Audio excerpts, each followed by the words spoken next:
Chapter 306. Waiting for your sister, however. The child was terrified the moment he saw him. He trembled and almost fell into the river. Mao could only stop and say to him, "Don't worry, your sister will take you away soon." With that, he turned around and left. He had to quickly help Miss Gu find out what had happened and return to Jiangyu County. Miss Gu and Brother Xiao were both capable people. They would definitely be able to take this child away. Bien Yunji was startled. When he heard the word sister, he thought of Bien Milan. He remembered that she was still worried about him before she died and told him to live well and reunite with his parents. However, when would he be able to find his parents? He was too tired and had to do many things every day. Second aunt hit him, and his cousins also pinched him. He did not have dinner tonight. Oh, that's not right. He didn't seem to have eaten lunch either. He was so hungry now. Bien Yunji blinked his eyes, cupped his hands, and drank 2 mouthfuls of river water. After feeling that his stomach was no longer empty and uncomfortable, he squatted down and started to wash his clothes. On the other side, Mao had already quickly walked downstream. There were also a few women washing clothes there. He purposely pointed at Bien Yunji and asked a few questions. These people loved to gossip. There were some things that Cat learned clearly without even asking. When he had heard enough, he hurried over to check on Bien Yunji. He happened to see the child holding his stomach and looking at the river with a conflicted expression. After a while, the child squatted down and took 2 sips. When he felt a little better, he smiled. Mao recalled that when he was a beggar, he also had nothing to eat and could only drink some water to fill his stomach. That feeling was too uncomfortable. However, at least he did not have to work. If he was too hungry, he would lie in the dilapidated temple to conserve his strength. Seeing that the child had drunk 2 more mouthfuls of river water, he quickly reached out to search his body. He finally found half a steamed bun. He had bought it on the way here. He was used to being a beggar, so he couldn't bear to throw it away even if he had not finished it. He quickly handed the steamed bun to Bien Yunji, who was stunned for a second and almost fell into the water again. Mao quickly supported him and pulled him to sit on a rock at the side. "Eat here." After stuffing the steamed bun into Bien Yunji's hands, Mao went to wash his clothes. Bien Yunji was startled. He wanted to stop him, but when he saw the steamed bun in his hand, he couldn't help but gulp. He looked at Cat again, then at the steamed bun. After a few times, he finally lowered his head and took a bite. After he finished eating, Mao finished washing most of the clothes. He rubbed the dirty parts and soaked the lingeries in the water. Anyway, it was impossible to tell if he had washed them or not. "Let's go, we'll send you back." "Don't worry, he'll just walk to the door. I won't go in." Mao smiled at him. His smile was very funny, and Bien Yunji lowered his guard. After sending him to the Gu family's door, Mao left. When he returned to the village chief's house, he happened to see Shu walking out with a gloomy expression. He scolded the village chief loudly. "Damn it, I only want to settle down, and you charge me so much money. Why don't you rob me? It's not like I only have a place like your Gu village to choose from. Do you really think this place is in high demand? Some old fart is already so old, yet he's still so greedy. I want to settle down here." After saying that, he ignored the cries behind him. When he saw Mao come over, he gave him a look and the 2 of them left. Shu sat on the mule cart and said excitedly, "You don't know, but this Chief Gu is really a talent. Do you know what he did?" Chapter 307. Took a concubine. Shu tried to keep him in suspense, but after a long time, Mao didn't say anything. He couldn't help but turn around. Only then did he realize that Mao's expression was dark. No one knew what he was thinking. As they knew each other well, Shu quickly guessed something. He nudged him and asked softly, "What's wrong? Didn't you go to inquire about the Gu family? It didn't go well? Let's talk about it when we get back." Mao shook his head and shook the reins violently. The mule cart immediately sped up. The 2 of them entered Jiangyu County before the city gate closed. When they went to the inn where Gu Yundong was, they saw that she and Xiao Qingyuan were still waiting. The few of them were talking in Xiao Qingyuan's room. Madame Yang was also there, but she was sitting alone in the corner, completing a puzzle. Just now, Go watched her interestedly and asked her a few questions, making Madame Yang extremely happy. She taught him how to solve puzzles like she was teaching a child. Ashu was the first to speak. I pretended to go to Gu village to settle down and went to Chief Gus' house. Good Lord, that old man is black-hearted. He actually said that it's not easy to settle down with so many people in Gu village. He asked me for 10 taels of silver to smooth things over. Later on, he said that an acre of homestead costs 10 taels of silver, and so does the wasteland. Does he think I'm stupid? The entire Yoneng prefecture is short of people now. He should be paying me money for me to settle down. He's so shameless. Speaking of this, he was still a little angry. Although he had pretended to be dissatisfied and left in the end, when he really chatted with that Gu person, his dissatisfaction had reached its peak. This shameless thing. By the way, that old man also escaped and has just returned. Although he suffered a little this time, he's in good spirits. Ashu calmed down and became mysterious again. He said with a hint of gossip, "This old man is old but still strong. He actually brought a woman back and took that woman as his concubine." Puffed. Cough, cough. Gu Yundong choked on his tea. Xiao Qingyuan quickly patted her back. Cat and the others looked at their actions and lowered their heads in tacit understanding. Gu Yundong wiped his mouth and asked in disbelief, "Concubine? Gu Gang is 50 years old, right?" He was already 50 years old. Many people who were 32 or 33 years old could already be grandfathers now. He could be a great-grandfather at 50 years old. He's exactly 50 this year. Ashu said, "That woman is only 19 years old. I heard that she lost her parents on the way to escape. She almost died alone by the roadside. At that time, it was Gu Gang's 16-year-old eldest grandson who took a fancy to her and brought her along. In the end, Gu Gang intercepted her. However, he promised to find a better one for his eldest grandson, so his grandson didn't make a fuss. On the other hand, his wife is cursing at home every day. Gu Yundong was full of admiration for Gu Gang. She knew that this person was a selfish person who would seek revenge for the smallest grievance. She did not expect him to be so shameless. As Shu spoke, he shook his head. "But I don't think that concubine likes Gu Gang at all. There's even a hint of disgust in her eyes. But she's also a scheming person.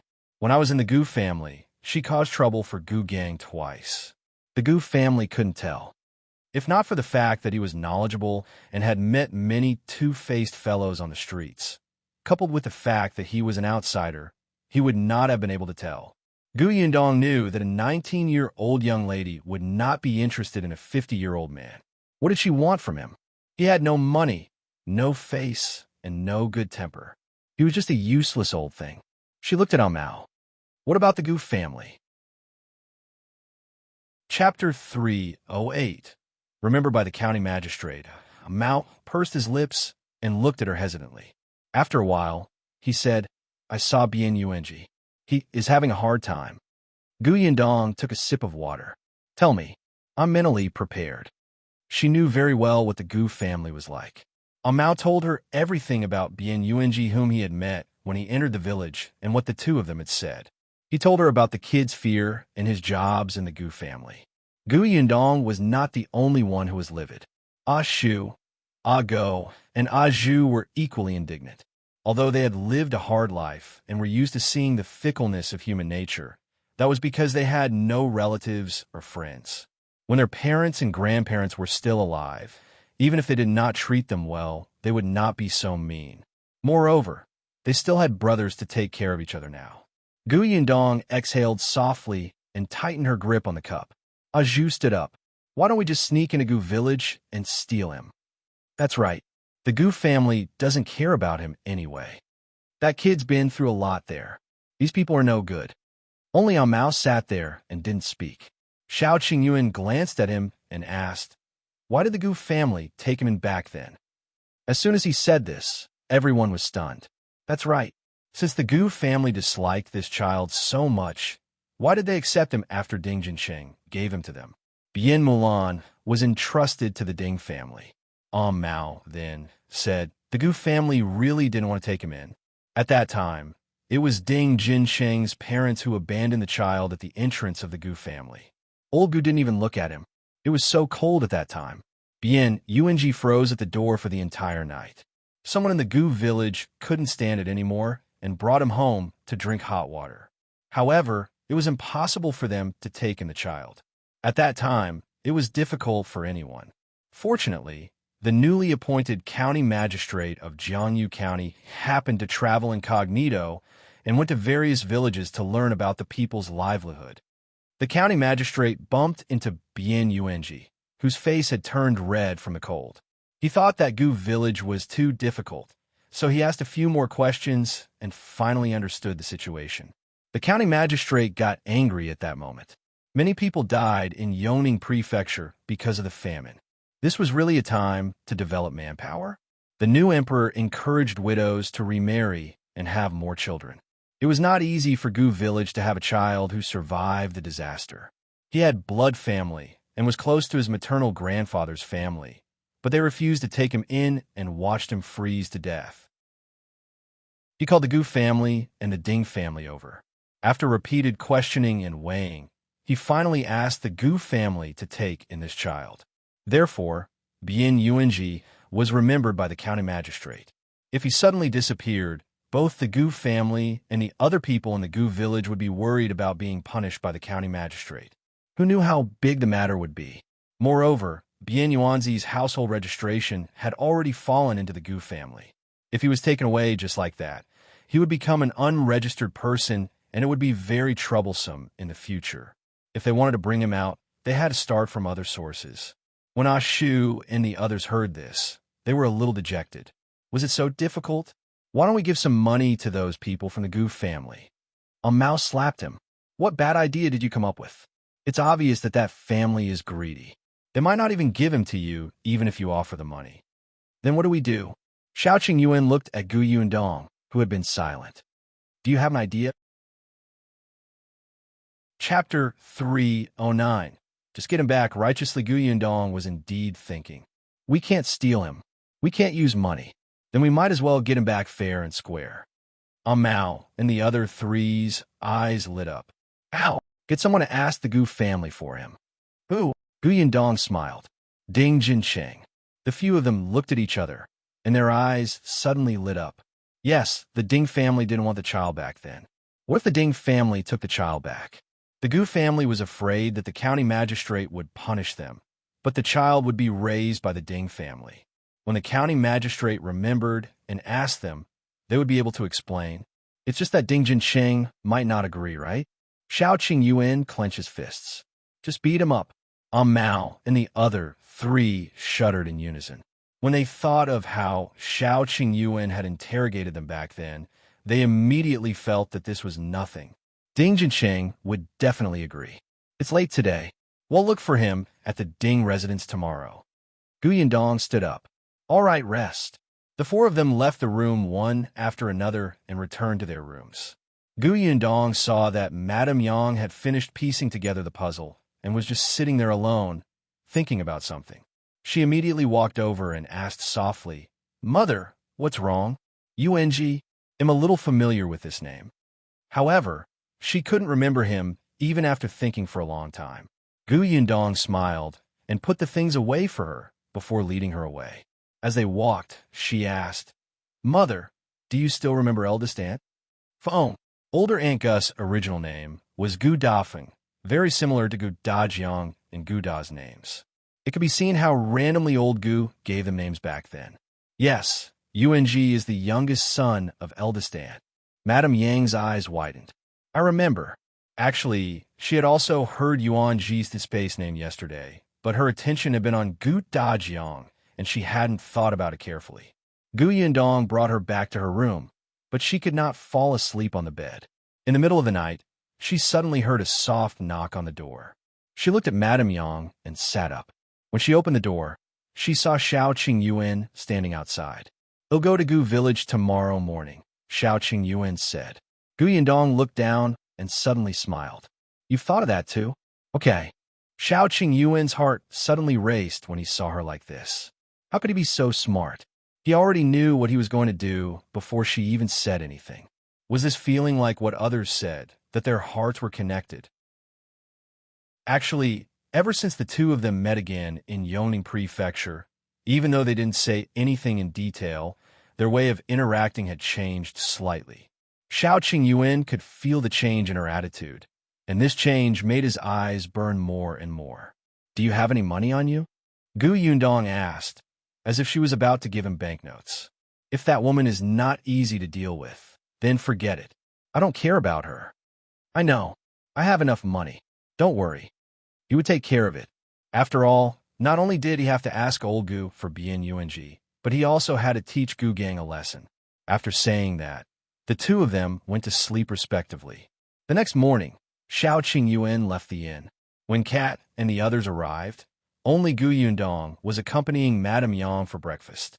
The four of them quickly finished their porridge and said to Gu Yundong, "Miss, the four of us will accompany you." "No need." Gu Yundong peeled an orange from Madame Yang, wiped her hands and said, "Dog, pig, Titi accompany me. You two went to the Gu village yesterday. Rest in the inn today and help me take care of my mother." The four of them immediately agreed. Gu Yundong packed her things and left the inn. However, she did not expect to see Ding Jinsheng not long after she left the house. Chapter 310:1 Won't break your leg, alright. There is no need to go to his village to look for him now. Gu Yundong led Ah Go and Ding Jinsheng towards Ding Jinsheng. Ding Jinsheng had listened to Madame Hu and came to apologize to Miss Jiang. For this, he had brought an extra 100 copper coins. When he passed by the pastry shop, he would buy her some sweets. Madame Hu originally wanted to follow them, but unfortunately, she had a stomachache when she woke up in the morning and didn't even leave the house. However, at this moment, Ding Jinsheng was a little hesitant. Miss Jiang was indeed not bad. She was good-looking and from the county city. Although her family was not very rich, she was still much better than the woman Aunt Chow had set him up with. However, he still missed Bien Mulan. After all, they had been husband and wife for 4 years, and Mulan was an understanding, gentle, and virtuous person. Although she had never given birth to a child for him, she was really good to him. When he saw Miss Jiang, he couldn't help but compare the two of them. After comparing them, he felt that this Miss Jiang was from the county after all. She gave off a superior feeling, making him feel uncomfortable. Therefore, although Ding Jinsheng had arrived at the county city, he had been loitering on the street not far from the Jiang family's entrance for a long time. When Gu Yundong stood in front of him, he suddenly came back to his senses. He didn't know if it was because of guilt or something else, but he turned around and left. However, he had only taken 2 steps when he was forced back by Ah Go. Ding Jinsheng took a few steps back and stood in front of Gu Yundong. He was clearly a head taller than her, but his shoulders were hunched as if he had been abused. "I want to remarry. I just came here for a walk." His explanation was a little revealing. Gu Yundong frowned. Who cares if you remarry or not? If anyone had to care, it would be her uncle and aunt. She looked at Ding Jinsheng and said impatiently, "I have something to discuss with you." "What?" Ding Jinsheng was stunned. Gu Yundong said, "Go to old Gus' house and bring Yuanji out." "Bring Bien Yuanji out?" Ding Jinsheng said awkwardly, "I'm afraid that won't do. He's the Gu family's grandson to begin with, so he should be raised by the Gu family. I'm not related to him now, so it won't be right for me to ask for him." Gu Yundong sneered. "The Gu family is raising him? Don't tell me you don't know what kind of life he's living in the Gu family?" Ding Jinsheng lowered his head. "But that's also the Gu family's fault." Gu Yundong gave him a hard kick. "Are you going or not? If not, it'll break your legs." Was he a man? Why did her cousin marry such a person in the first place? Aju snorted at the side. "Hey, why are you so stupid? She's only asking you to bring him out and move his household register out. She didn't ask you to raise him." Ding Jinsheng suddenly realized that she would definitely raise Bien Yuanji herself. Judging from Gu Yundong's current state, she probably did not want to return to the Gu family or have anything to do with them. Moreover, that man was dressed so elegantly that day. With such a rich man, it would definitely not be difficult for her to raise Bien Yuanji. Except, what if the Gu family found out that he had lied to them and came back to settle scores with him? Gu Yundong said, "Ding Jinsheng, you promised my cousin to take good care of Yuanji. Not only did you fail, you even pushed him into the fire pit. Aren't you afraid that my cousin will come to settle scores with you in the middle of the night? Ding Jincheng shuddered. "He'll go. That's more like it. Let's go." Gu Yundong turned around and left. Ding Jincheng hurriedly followed after her.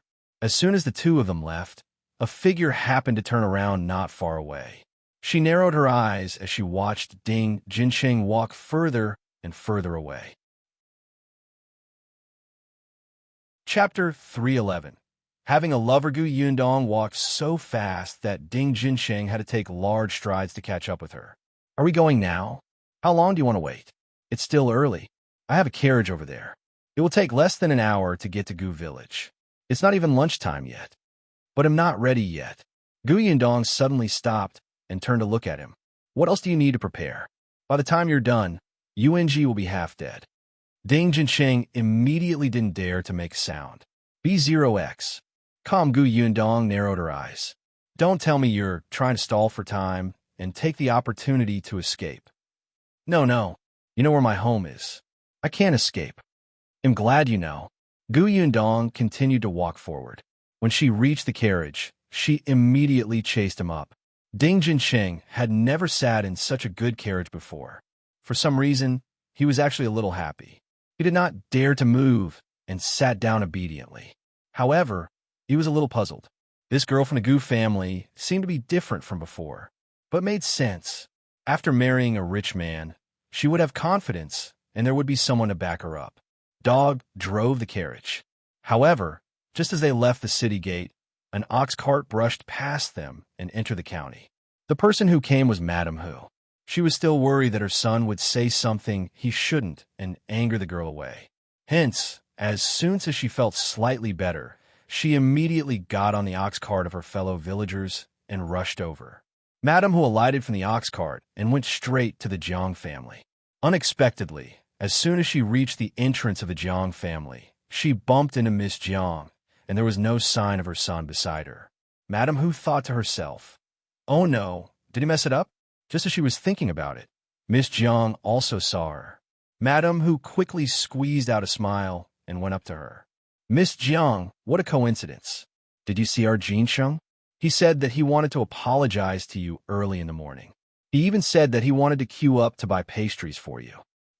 Before she could finish speaking, she was interrupted by Miss Jiang. "Auntie, don't joke around. No wonder he doesn't like anyone.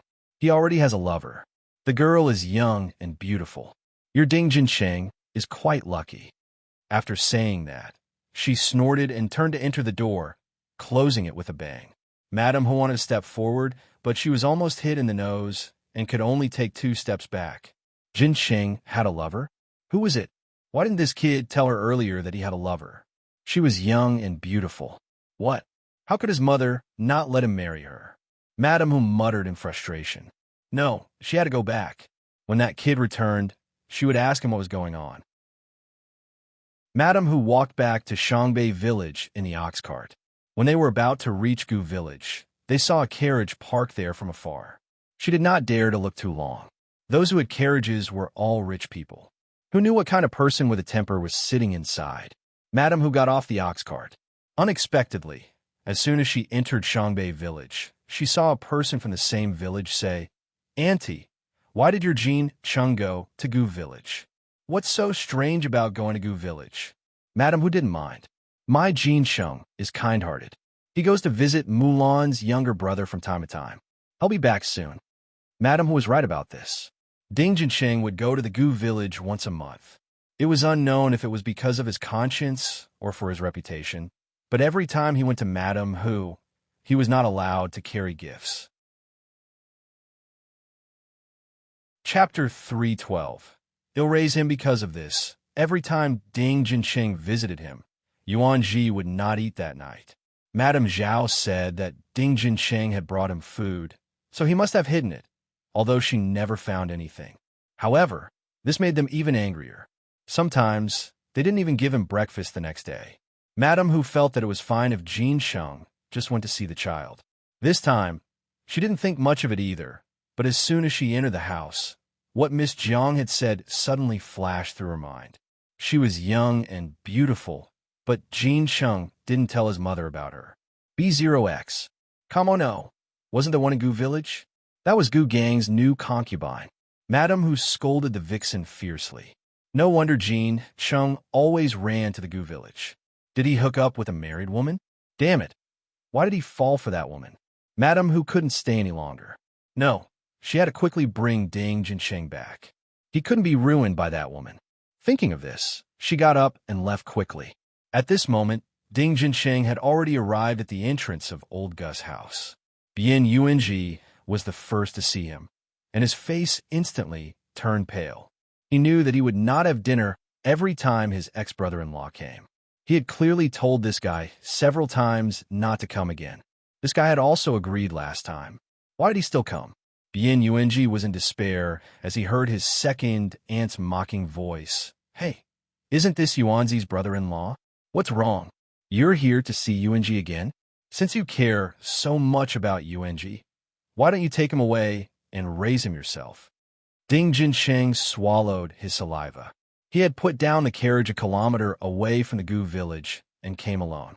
Gu Yundong and the rest were still in the carriage. Hearing Gu Da's wife's mocking voice, he immediately agreed with her. All right, they'll take him away.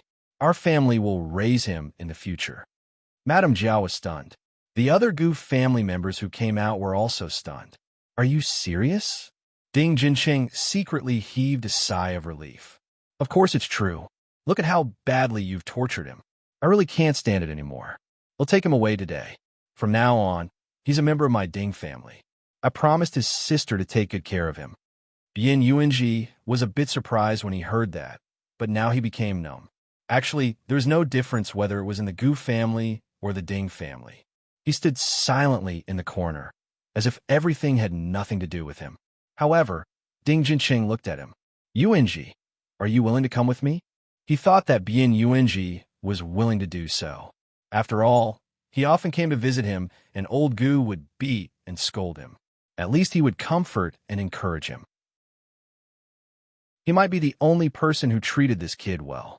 Bien Yuanji raised his head and glanced at him indifferently. This was his brother-in-law. When his sister was still alive, he had treated him quite well. It was not until they were separated from their parents, when they fled, that the Ding family despised the siblings for being a burden.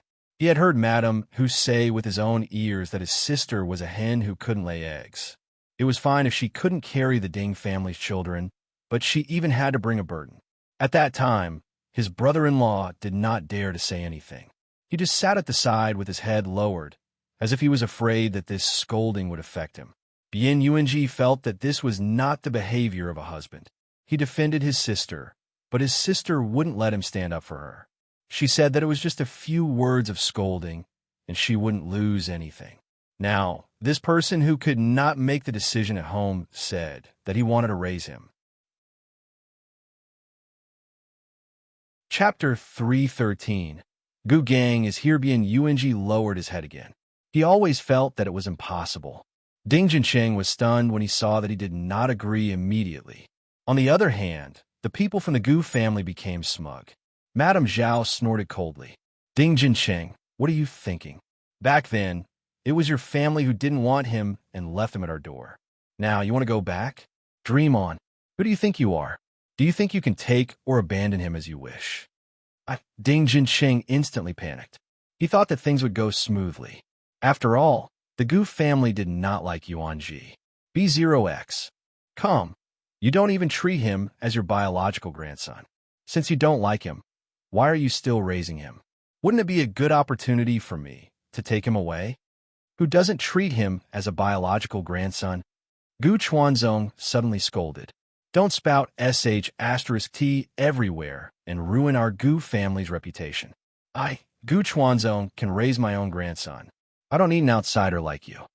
Ding Jinsheng wanted to grab the dirt on the ground and throw it at his face. The most shameless person was this old man.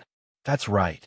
Gu De leaned against the side and said lazily, Hey, you have to be careful with your words.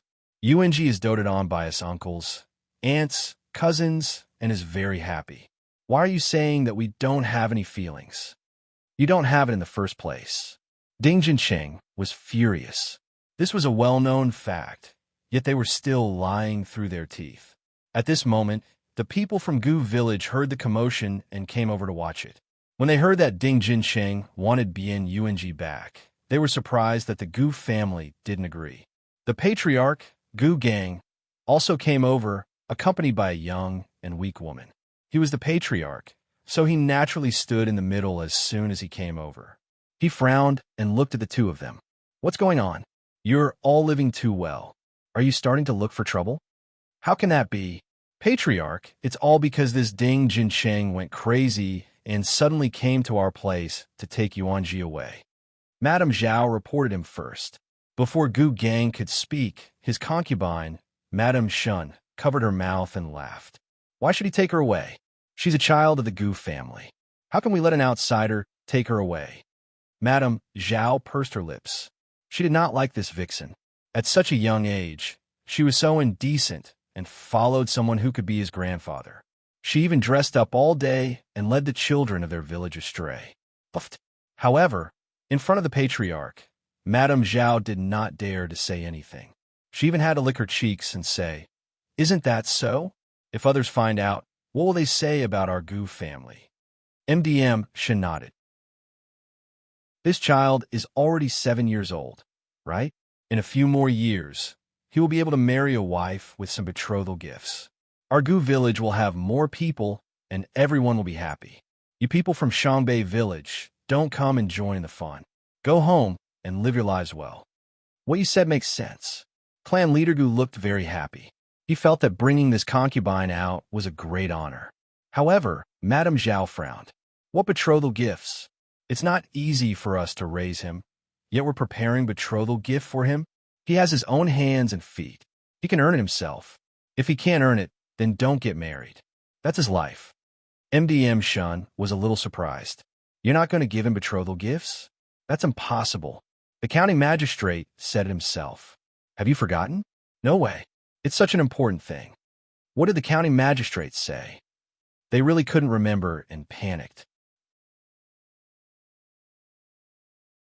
Chapter 314. Shen's assistant Shen shook her head and sighed. The county magistrate said that there are too few people in Yongning village now. It's lucky that this child survived the famine. We should nurture him well. When he grows up, he will offer some betrothal gifts and marry a good girl. He will give birth to more children to increase the population of Yongning Prefecture. Why? Have you forgotten such an important thing? Well, the members of the Gu family looked at each other.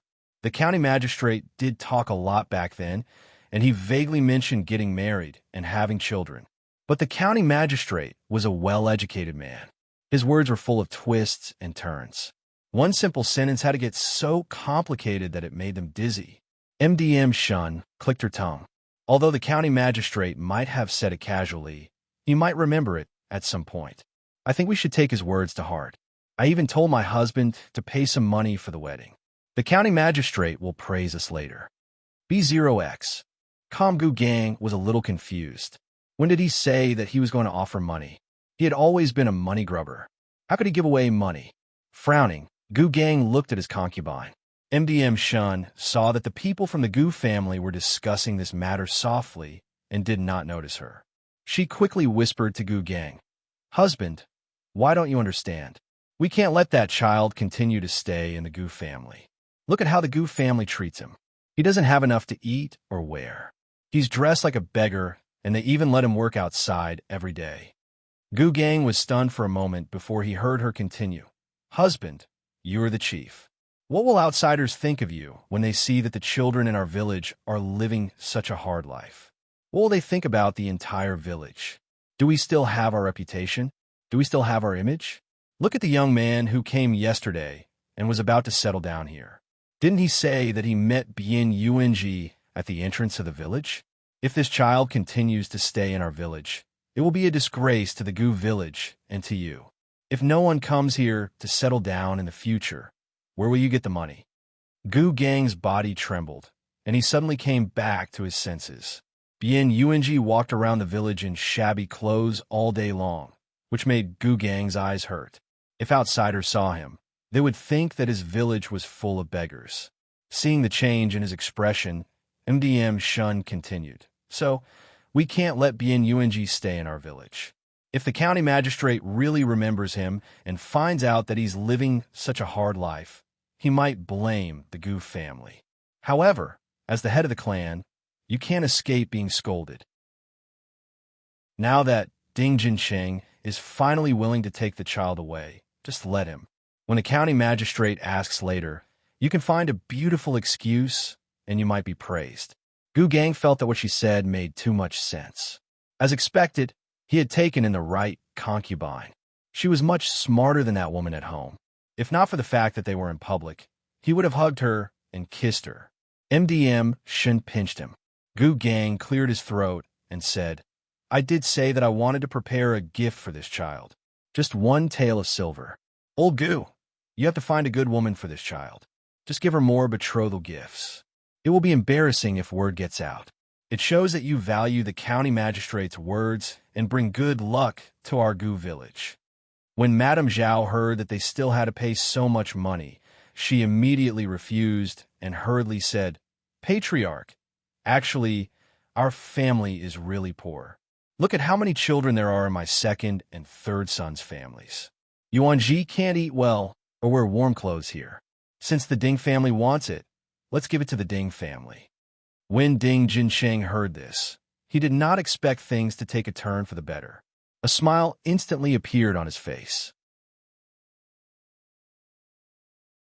Chapter 3:15. Taken away, Ding Jinsheng secretly heaved a sigh of relief. Now, as long as he took this child away and changed his household register, he would be able to live up to Mulan's entrustment. However, just as he was about to take Bien Yuanzi's hand, someone rushed out from the other side. Ding Jinsheng, how dare you? Everyone suddenly turned around and saw Madame Hu running over with disheveled hair. As soon as she came over, she pulled Ding Jinsheng back. After pulling him out of old Gus' house, she slapped him hard. You're crazy. You actually want to bring this little bastard back. You can't even raise yourself. Why are you being a kind person and raising him? You're really crazy, crazy, crazy. Let me tell you, if you dare to bring him back, they'll beat him to death. B0X. Calm Ding Jinsheng's expression changed drastically. Mother, what are you doing? Let go. UNG is living too hard a life here. I promised Milan to take good care of him. Don't cause trouble. You promised what? That little bastard was assigned to the old Gu family by the county magistrate. How dare you disobey the county magistrate's order? Do you want to die? Go back and don't come to the Gu village again, or it'll break your legs. Madame, who was about to go crazy from anger. She thought that he had taken a fancy to that little B***TCH and ran over here. She didn't expect him to adopt the little bastard for that Bien Mulan who was infertile. She couldn't tell that her son was a devoted person. No wonder he didn't even like Miss Jiang.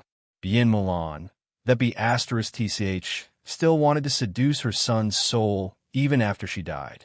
When old Gu saw the sudden change in the situation, they were a little shocked. At this moment, they finally reacted and hurriedly went to stop her. Sister-in-law who, wait a moment. What's wrong with you? You came and went as you pleased. Do you think we're monkeys? It was Madame Jia who spoke. She reached out and blocked Madame Hu. Madame Hu was taller and stronger than her. She reached out and pushed her aside. Screw you. Tell that to the county magistrate, if you dare. If the county magistrate says that he wants us to raise that bastard, they'll take him away without hesitation. Madame Jia immediately choked. The others present were also stunned. It was one thing for the Ding family to take Bien Yuanji away voluntarily, but the Gu family couldn't force them. Madame Hu snorted and pulled Ding Jinsheng away. The latter was so anxious that he was sweating profusely. Why did his mother come all of a sudden? Mother, I'm not leaving. I want to raise Yuanji. Milan sent me a dream last night and asked me to take good care of Yuanji. I can't. Shut up. I knew you were thinking about that little B***TCH. Why did she visit you in a dream? Do you think I'm easy to deceive? Madame Hu shouted outside. Old Ding, why are you still standing there? Hurry up and pull this embarrassing thing home. Madame Hu had pulled Mr. Ding over with her. However, when they arrived at the village entrance, Madame Hu heard that Ding Jinsheng wanted to bring the child home, so she ran over quickly. At this moment, Madame Hu called out to Father Ding. Father Ding was a burly and strong man. No matter how much Ding Jincheng didn't want to leave, he was pulled away. The others looked at each other. Gu Gang lowered his head and quietly asked MDM Shen, "What should we do now?" MDM Shen was also a little confused. She glanced at a corner without a trace and said in a low voice, "Let's wait and see." The most important part of taking Bian Yuanji away was Ding Jincheng. Now that he was gone, how could they continue? The Gu family was especially furious. When they saw Bian Yuanji, they glared at him fiercely. If not for the fact that the onlookers were still around, Madame Zhao would have gone forward to hit him. Chapter 3:16. Improfessional, however, when she passed by him, Madame Zhao still snorted. "There's no need to eat tonight." Bian Yuanji slightly lowered his head. He knew that every time his brother-in-law came, he would have no dinner. Hence, he did not say a word and just stood there motionless with his head lowered. This time, even Gu Chuanzong was a little angry. He had made a fool of himself for nothing, so when he walked to his side, he said, "You don't have to eat tomorrow. You're just causing trouble for the family." Bian Yuanji didn't want to cry, but he couldn't control himself. B0X. Kama was fine for Madame Zhao to scold him. Her mother said that she was not his biological grandmother, but his grandfather was different. Why didn't he treat him as his grandson? The onlookers gradually dispersed. Watching Bian Yuanji standing alone at the gate of the courtyard, they all let out a sigh. Actually, so what if Ding Jincheng took him away? It would be strange if Madame Hu, that shrew, treated him well. He was afraid that his life would be worse than living in the Gu family. After all, the Gu family were his relatives. Gradually, no one was left at the entrance of old Gu's house, except for Bian Yuanji. Although it was already spring, his clothes were still very thin and cold. Suddenly, a person stood in front of him. He was tall and big, as if he was blocking the wind in front of him. Bian Yuanji raised his reddened eyes, and a white steamed bun appeared in front of him. He was stunned for a moment before he heard the man in front of him say, "Eat. ITLL warm you up. Hold on for another day." After saying that, he stuffed the steamed bun into his arms and strode away. Bian Yuanji was stunned. The white steamed bun was even bigger and wider than the one the man gave him yesterday. It looked delicious. He couldn't help but take a big bite. Delicious. Wiping his tears, Bian Yuanji turned around and ate the white steamed bun in big mouthfuls. Then he wiped his mouth and smiled. That was great. A steamed bun could last him until tomorrow. These 2 days, he always met good people who gave him steamed buns to eat. Xiao Qingyuan, who was standing far away, saw the relaxed smile on his face. He then turned around and left Gu village in large strides. Gu Yundong was still in the carriage. As it was a little far away, she did not see Madame Hu and Father Ding, who had arrived at Gu village from the other side to take Ding Jincheng away.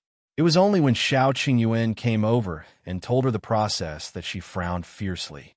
Go and Zhu, who were standing outside the carriage, also kicked the tree trunk at the side angrily. Why did that woman come out to cause trouble?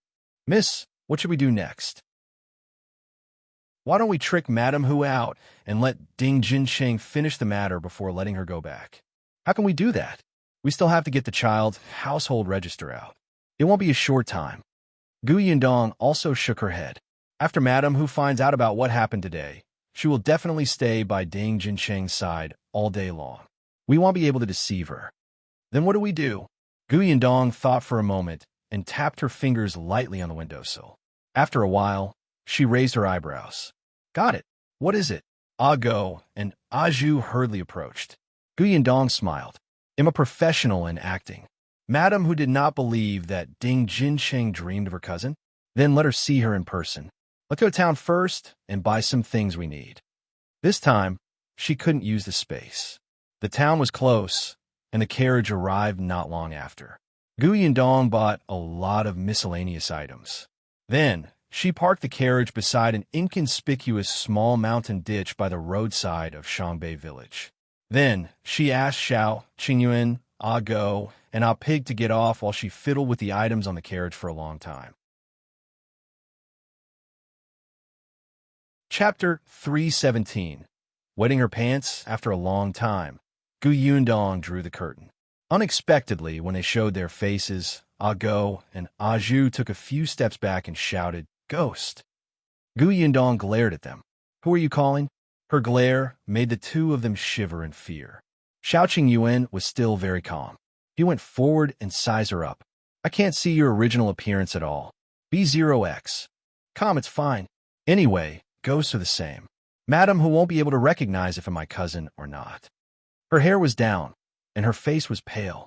Blood flowed from the corners of her eyes and nostrils, and there were heavy dark circles around her eyes. Coupled with her bright red lips, anyone who saw her would be frightened to death. How could they recognize her? If Madam Hu really had the guts, Gu Yundong would admire her. Gu Yundong had already looked at himself in the mirror in the carriage and expressed his satisfaction. Only then did she look at Go and Zhu. The two of them slowly leaned against each other, wanting to hug each other for warmth. It was true. When Lady Gu looked at him, they felt as if their souls were about to leave their bodies. Gu Yundong glanced at them. "It's your turn. Or our turn? What are we going to do?" Gu Yundong took out a set of things from the carriage. "You'll pretend to be the black and white ghosts." No, they wanted to stay away from her. Now, she looked terrifying even during the day. They even had to be by her side at night. They were so scared that they peed their pants. Gu Yundong did not care about them. She made a tall hat to increase their height and make them oppressing. Coupled with a long tongue and dark circles under their eyes, they looked good. After dressing up, the group went straight to Shangbei village. When it was dark, they got out of the carriage and went straight to the Ding family. Go and Zhu had adapted to Gu Yundong's attire and found it interesting. Xiaoqing Yuan stood in the courtyard to keep watch. Gu Yundong went to Madame Hu and Father Ding's room and stood by the bed with Go and Zhu, who were acting as the black and white ghosts. She reached out and patted Madame Hu's face. Madame Hu frowned and waved her hand. She turned around and continued sleeping. Gu Yundong frowned and asked Go to wake her up.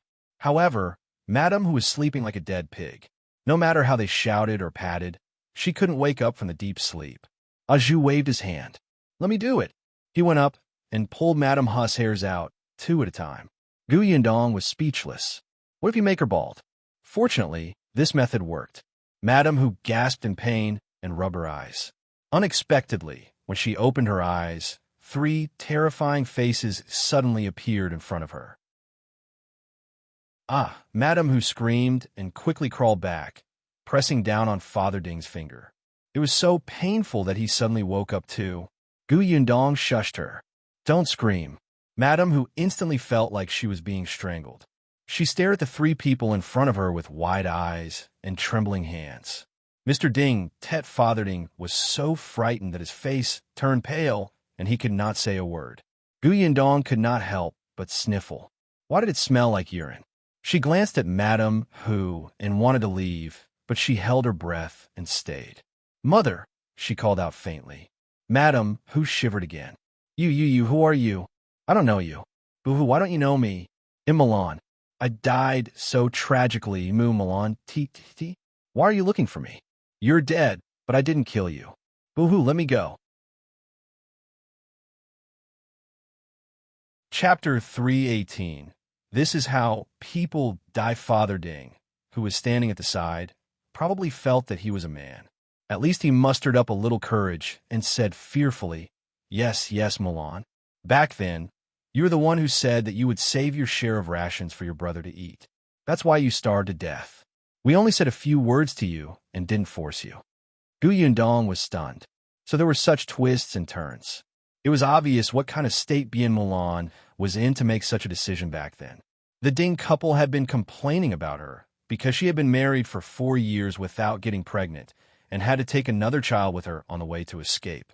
It was obvious how unpleasant the couple's words were. Intellectually, Gu Yundong knew that this was Bien Mulan's choice. But as Bien Mulan's cousin, she really wanted to strangle the 2 people in front of her. Go tugged at her from behind. Gu Yundong then continued, "Yes, I was the one who voluntarily saved the rations for my younger brother. But what did I say before I died? I asked you to take good care of Yuanji for me. You agreed. Did you send my younger brother, whom I exchanged my life for, to the old Gu family to be abused? B0X. The Ding couple was speechless. What could they say? They did agree back then, but wasn't Bien Mulan going to die at that time? Could they let her die with her eyes wide open? But neither of them dared to say it now, especially when Gu Yundong's tears of blood started to flow down slowly. The King of Hell said that my wish in this world had not been fulfilled. My obsession was too deep, and I could not be reincarnated.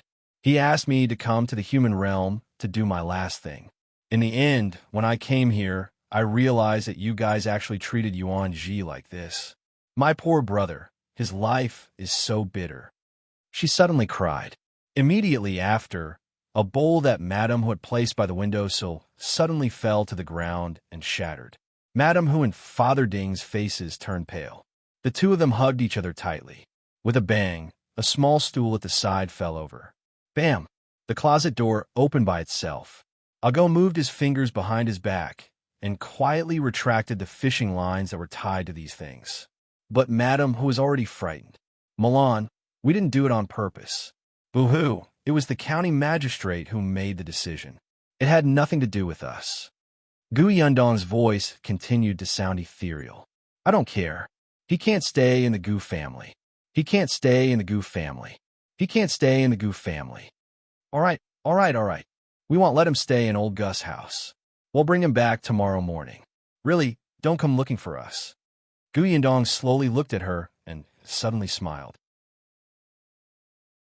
The moment her blood-red lips parted, she was so frightening that her hair stood on end.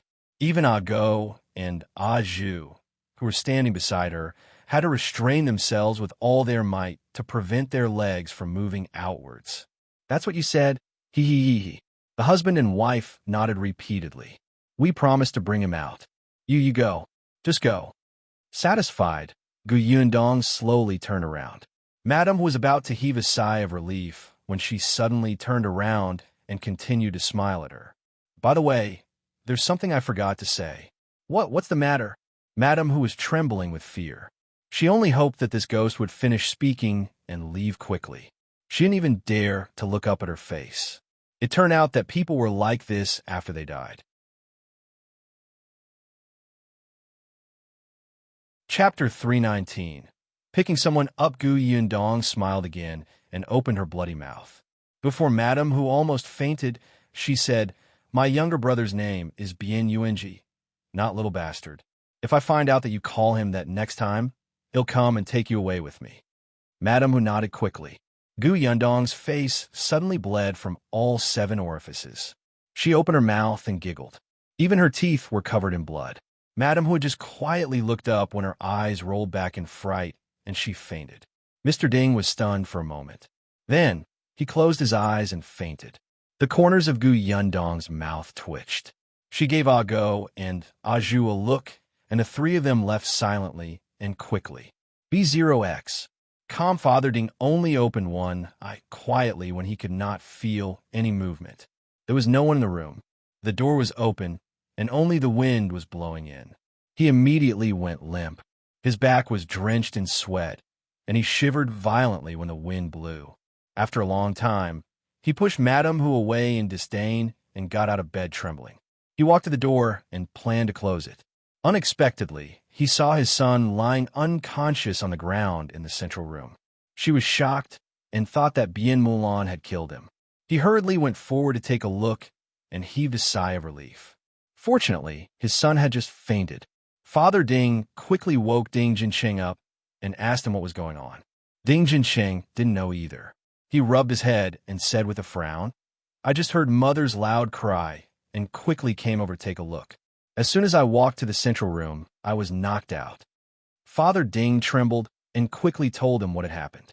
Ding Jincheng didn't quite believe it, but when he returned to his parents' room and saw the wet sheets on the bed, they were clearly frightened.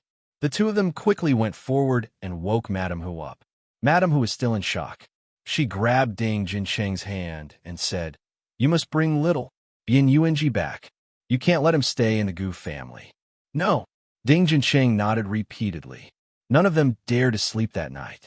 Because Madame Hu's bed was smelly and messy, In addition to the broken bowls and fallen stools on the ground, and the open wardrobe door, everything indicated the terrifying scene that had just happened.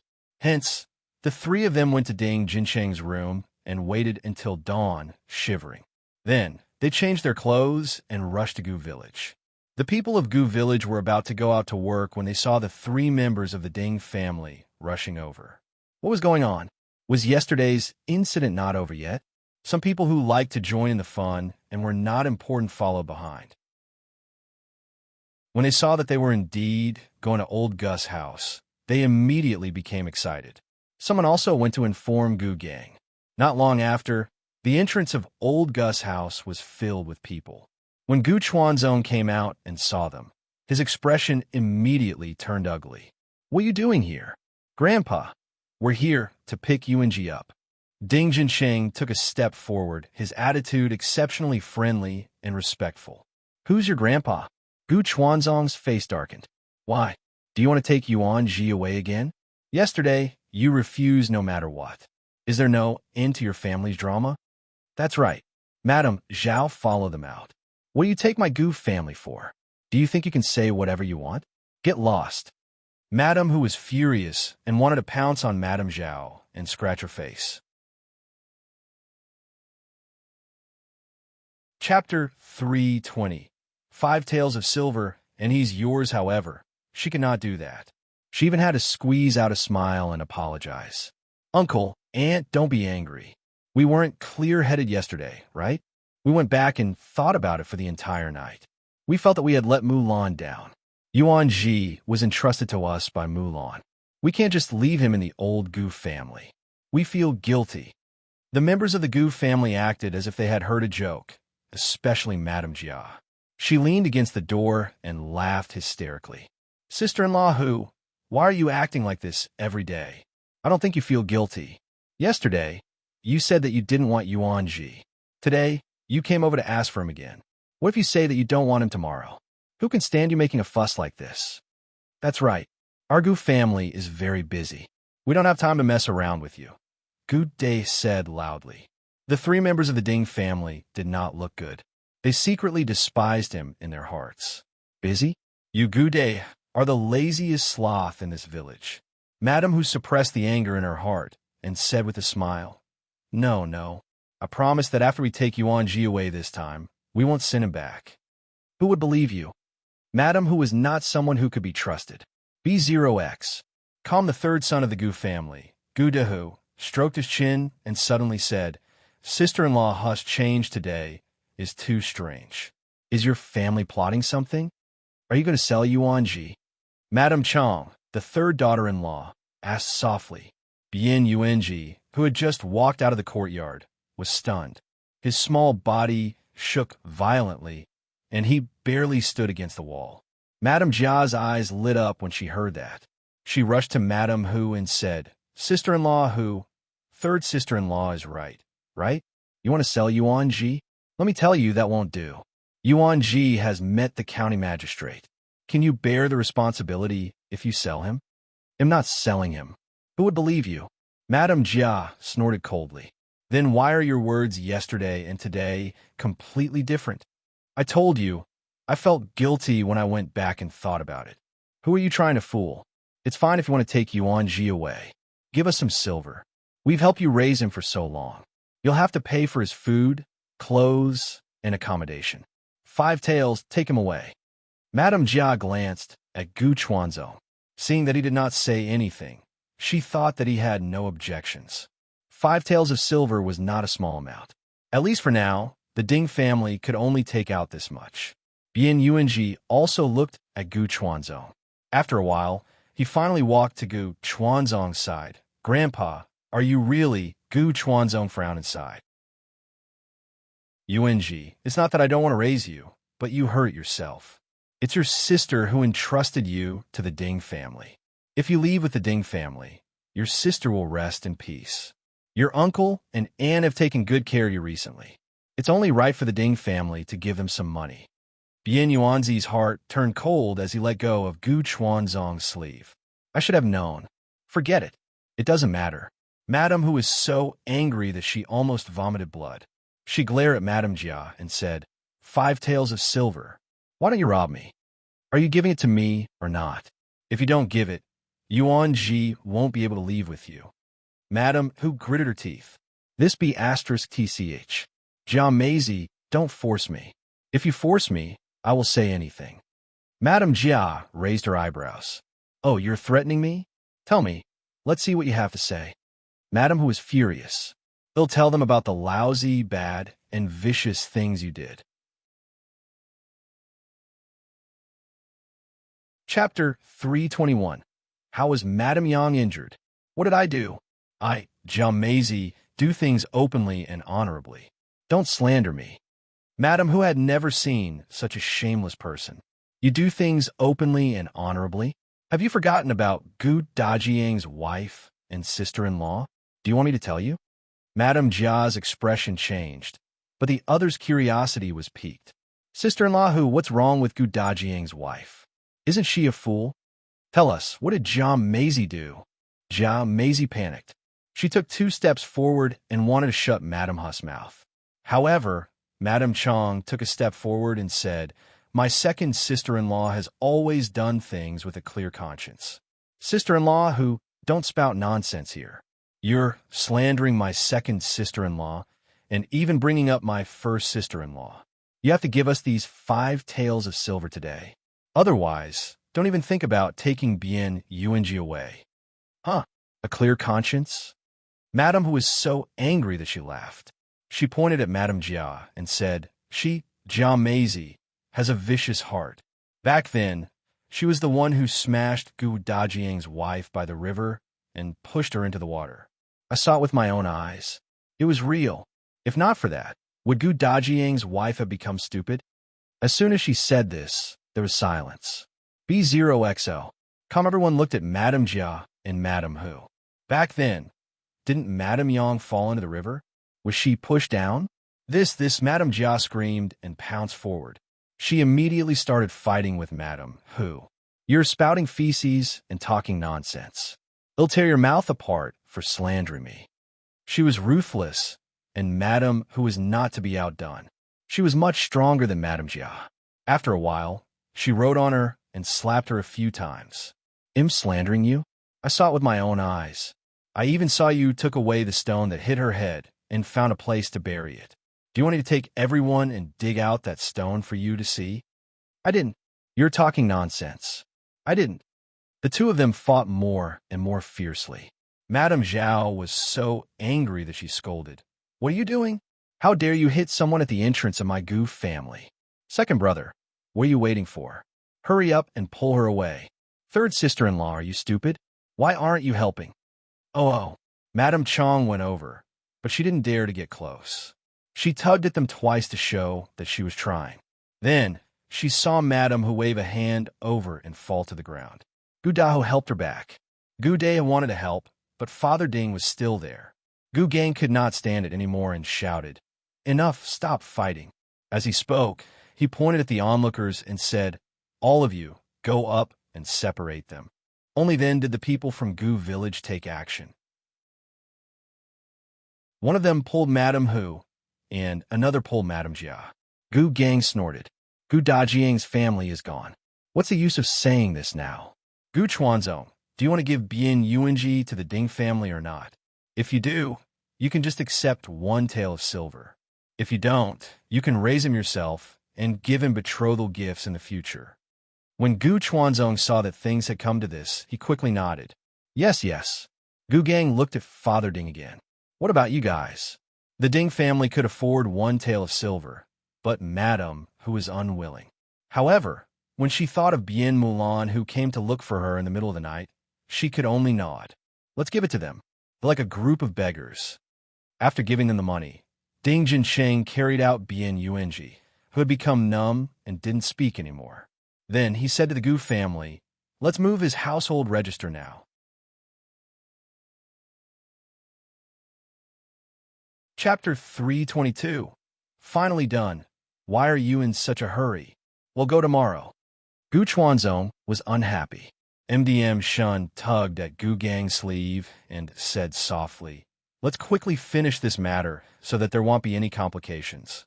Gu Gang thought about it and agreed. Madam, who was capricious, so he could not give her a chance to go back on her word. Hence, he glared at Gu Chuanzong and said, "Why tomorrow? It's still early. You can come back after you're done." As the village chief, he had to make a trip.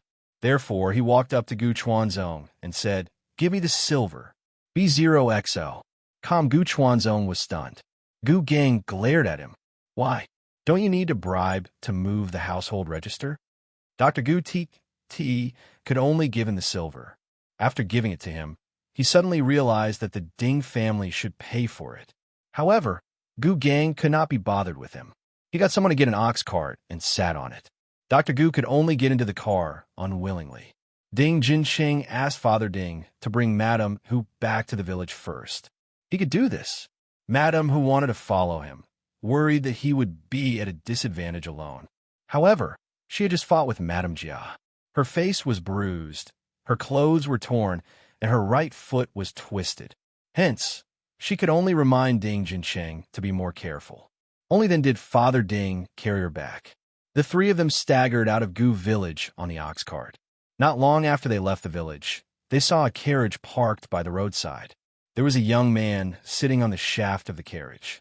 They did not know him. Only Ding Jinsheng remained silent with his head lowered and Bian Yuanji in his arms. Gu Gang and Gu Chuanzong had a discussion curiously. Not long after the ox cart left, Xiao Qingyuan walked over from afar. Aju lifted the curtain and jumped up. "That's enough. As long as they settle the household registration. Let's go." Gu Yundong relaxed slightly and turned to look out of the window. He instantly felt refreshed. Therefore, she didn't notice Xiao Qingyuan's hesitant expression. However, before Xiao Qingyuan left, he asked Ago to stay behind and instructed him to do something. The carriage did not move very fast.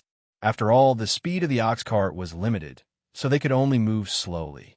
After entering the county city, Gu Yundong went to the inn to see Madame Yang. Madame Yang didn't see her the entire night and was a little anxious. If Xiao Qingyuan hadn't come back to report, she wouldn't have been able to sleep at night. Now that she saw her, she quickly pulled her back. "Dong Dong, I missed you so much." "I miss you too. Have you eaten?" Madame Yang nodded, and Gu Yundong accompanied her to talk while waiting for news from Ding Jinsheng. Ding Jinsheng had already entered the county office.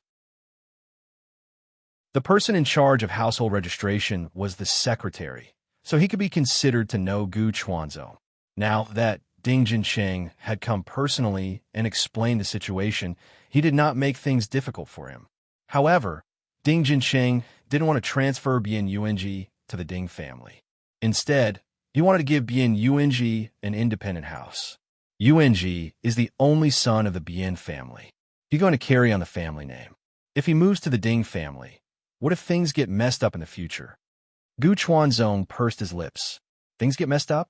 Wasn't he just afraid that the child would take away his assets when he grew up? However, this was no longer his business. The three of them completed their household registration and walked back.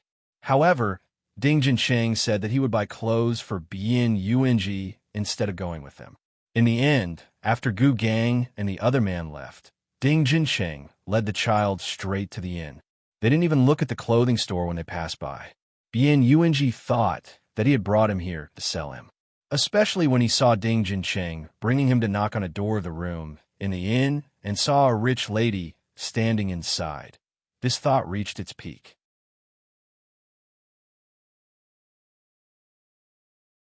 Chapter 323.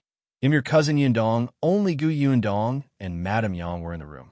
Xiao Qingyuan and the rest had returned to their rooms. Ding Jinsheng let out a sigh of relief after bringing him over. "Yundong, I brought him over. This is his household register. He'll leave it here." After saying that, he placed the thing on the table and turned to leave. Seeing this, Bian Yuanji subconsciously took 2 steps forward. However, he soon stopped and watched the door close in front of him. It was as if all the light had been blocked outside. He stood there alone, not knowing what to do. "B0XO. A gentle voice came from behind him. "Are you Yuanji?" Bian Yuanzi's petite body trembled slightly as he slowly turned around. He then took 2 steps back and pressed his back against the wall, watching her carefully. Naturally, he did not recognize Gu Yundong. Gu Yundong was dressed very differently from before. Even if she was wearing the same clothes as before, he would not recognize his cousin. After all, the last time they met was in the first month of last year when he went to visit his uncle. He did not stay for long. Most of the time, he played with Gu Yunxiu, who was about the same age, and did not speak much to Gu Yundong. When Gu Yundong saw his frightened expression, she cursed the Gu family in his heart. She took 2 steps closer to him. Bien Yuanji wanted to hide into the wall. You don't remember me? Then do you remember your eldest uncle? Gu Yundong stopped in front of him and squatted down to ask him. Bien Yuanji was stunned. Eldest uncle?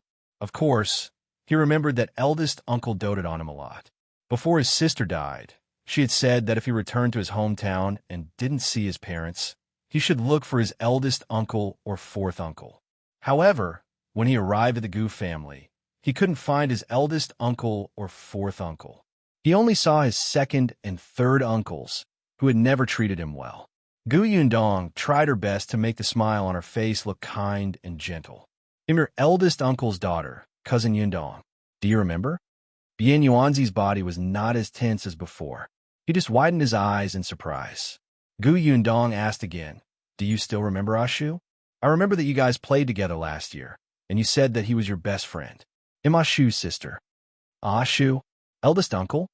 Bien Yunji finally opened his small mouth and muttered softly. He looked at Gu Yundong, who was showing him kindness, and vaguely felt that he had seen her before. Cousin. Yes, I'm your cousin. Gu Yundong smiled. My current home is very far away. It's called Yongfu Village. I came back here to look for your eldest uncle, but I couldn't find him. I met Ding Jinsheng and found out that you had been sent to the Gu family and had suffered a lot. That's why I asked him to bring you out. Yuanji, are you willing to go home with me? Go home. Bien Yuanzi's mind was in a mess. It turned out that she didn't want to buy him as a slave. Only then did Gu Yundong reach out and hold his tiny shoulders.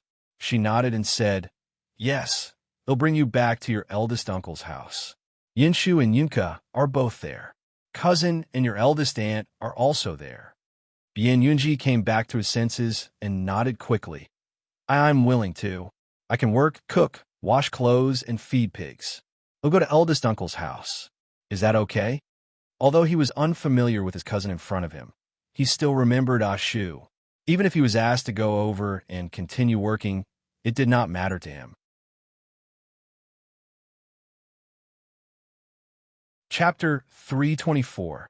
It feels like a dream. Ashu was over there. He was his best friend. When he was sad, he could talk to Ashu. Ashu did not bully and laugh at him like the other cousins of the Gu family. Gu Yundong's heart ached when she heard what he said. She tightened her grip on Gu Yundong's shoulders and slowly released her grip when she felt the thin and weak bones under her palm. You don't have to work. When you come to eldest uncle's house, you just have to take care of yourself and help do what you can when we're busy. You're our family, not a servant. Family? It seemed like a long time since he had a family by his side. B0XO. Calm blinking his eyes, Bien Yuanji was confused and in disbelief. He felt like he was dreaming. Gu Yundong patted his head. Ashu must be very happy to see you. She stood up and held his hand as she walked towards Madame Yang, who had been standing at the side. Do you remember eldest aunt? Bien Yuanji raised his head. He had an impression of Madame Yang. Firstly, it was because Madame Yang's situation was special and he easily remembered her. Secondly, it was because she was an adult and he had to greet the elders when he went to his uncle's house. He spoke more to her. When he entered just now, he was afraid and did not dare to look around. Only now did he notice her. Madame Yang also squatted down and hugged his small body. She patted his back gently and said with a smile, Let's go home. We'll bring you home. Don't be afraid. Dong Dong is here. Don't be afraid. Wah. Bien Yuanji suddenly burst into tears. Perhaps it was because Madame Yang was an elder, and her smile was reassuring. Her embrace was warm, and her voice also made his uneasy emotions relax. Immediately, all his discomfort and grievances surged, and he could not help but cry until he was hoarse. Madame Yang was shocked. She looked up at Gu Yundong helplessly. Gu Yundong blinked at her. Madame Yang patted Bien Yuanzi's back gently. Don't cry, don't cry. Be a good boy, don't cry. Bien Yuanji had been suffering for too long. He had been treated like livestock by his relatives in the Gu family. Now that he was in the arms of his aunt, he finally understood what it meant to have a family member. Not all blood relations could be called family. He was crying so hard that he was out of breath. Seeing that he was about to faint, Gu Yundong went forward and pulled him out of Madame Yang's arms. She wiped his face with a handkerchief. Stop crying. It's all in the past. Are you hungry? Let's eat first. You can take a shower and sleep. We'll talk after you rest, okay? Gu Yundong's temper was much better now, especially when facing children. She was especially patient. Yes, this was all thanks to Yin Shu, Yunke, and Madame Yang. After all, these were 3 babies. Now, with the addition of Bien Yuanji, Gu Yundong suddenly felt that she had the potential to be a kindergarten teacher. She suddenly shivered and got up to open the cover on the table. The food had been prepared long ago, and now it was warm enough to eat. Bien Yuanji was indeed very hungry. He had only eaten a steamed bun last night. At the sight of the delicious food, he couldn't help but swallow hard. However, he was probably tortured by the Gu family for too long. He still asked carefully, "Can I really eat it?" Gu Yundong smiled at him. "You didn't eat much in the past. Now, you can only eat soft porridge and some light and refreshing dishes. You can slowly eat something better later." Okay, that was good too. This seemed to be plain porridge. Even old Master Gu could not eat such porridge. Chapter 325. Dog hasn't returned. Gu Yundong saw that although he nodded, he did not dare to do anything, so she scooped a bowl for him and placed it in front of him. Eat. She also scooped a bowl for Madame Yang. Madame Yang was very happy. She took a sip happily and said to Bien Yuanji, "Eat quickly. After you're done, it'll teach you to solve the puzzle. The puzzle is very fun. After you finish it, you'll see Ashu and Kiki." Bien Yuanji was curious. What was a puzzle? He couldn't help but take a sip. Then he felt his entire body warm up. It was delicious. More delicious than anything he had ever eaten. Updated on B0X0VL. He wanted to cry again. Bien Yuji hurriedly wiped his eyes with the back of his hand and continued eating with a smile. Gu Yundong got up and went out, asking the waiter to prepare a bucket of hot water. She had bought 2 sets of clean clothes and some necessities for Bien Yuanji. Unexpectedly, when she opened the door, she saw Xiao Qingyuan standing not far away, looking at the door. Gu Yundong walked over. "What's wrong? I heard crying just now." That was why he was worried. Gu Yundong's expression darkened. "It's all the Gu family's fault. It's fine. He's crying everything out." Dr. Gu was a selfish person. He didn't treat Bien Yuanji as his grandson at all. This child suffered worse than her family did back then. At least Gu Yundong and her siblings had Gu Dajiang to protect them. Although Gu Dajiang was usually so busy that he could not take care of them, the Gu family was really afraid of angering him. But Bien Yuanji, who didn't have his parents by his side and didn't have Gu Dajiang and 4th Uncle Gu protecting him, was almost tormented to death. They wouldn't do this even to strangers, right? Although I didn't find father this time, it's a good thing to bring Yuanji back. Older aunt Gu had a total of 3 children. The eldest, Bien Mulan, didn't make it through the escape. The second child was a son, but unfortunately, he didn't grow up.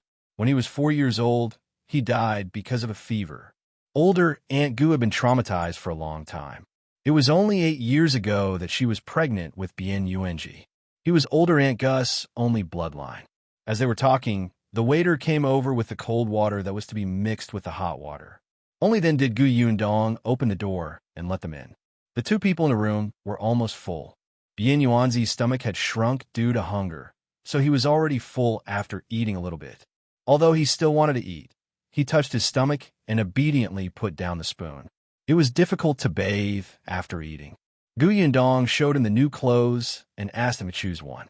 Bien Yuanji widened his eyes in astonishment as he looked at the brand new clothes. It took him a long time to touch them. The fabric was very comfortable, and seemed to be very warm. It was completely incomparable to the rough clothes he was wearing. He looked up. "Are you going to let me wear them?" "Of course. Don't you like the clothes?" Bien Yunji hurriedly nodded his head. "Yes, I do. Take a bath and change into it later." Bien Yunji couldn't help but burst out into laughter. After eating, he even had new clothes to wear. It was as if he was dreaming. He was so silly that Gu Yundong could not help but rub his head.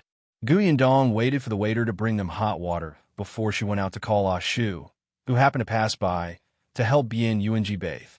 Although Madame Yang was an elder, Yuan Ji was 7 years old after all. At this era, it was important for men and women to sit at different tables when they reached 7 years old. However, the conditions of rural families were limited, so even if they had grown up, they might still live in the same room. Madame Yang sat obediently outside the screen, completing the puzzle. From time to time, she would say a few words to Yuan Ji to prevent him from feeling nervous and uneasy in the same room as the unfamiliar Ah Shu. Gu Yundong went to look for Xiao Qingyuan. She was curious why Ah Go was not back yet.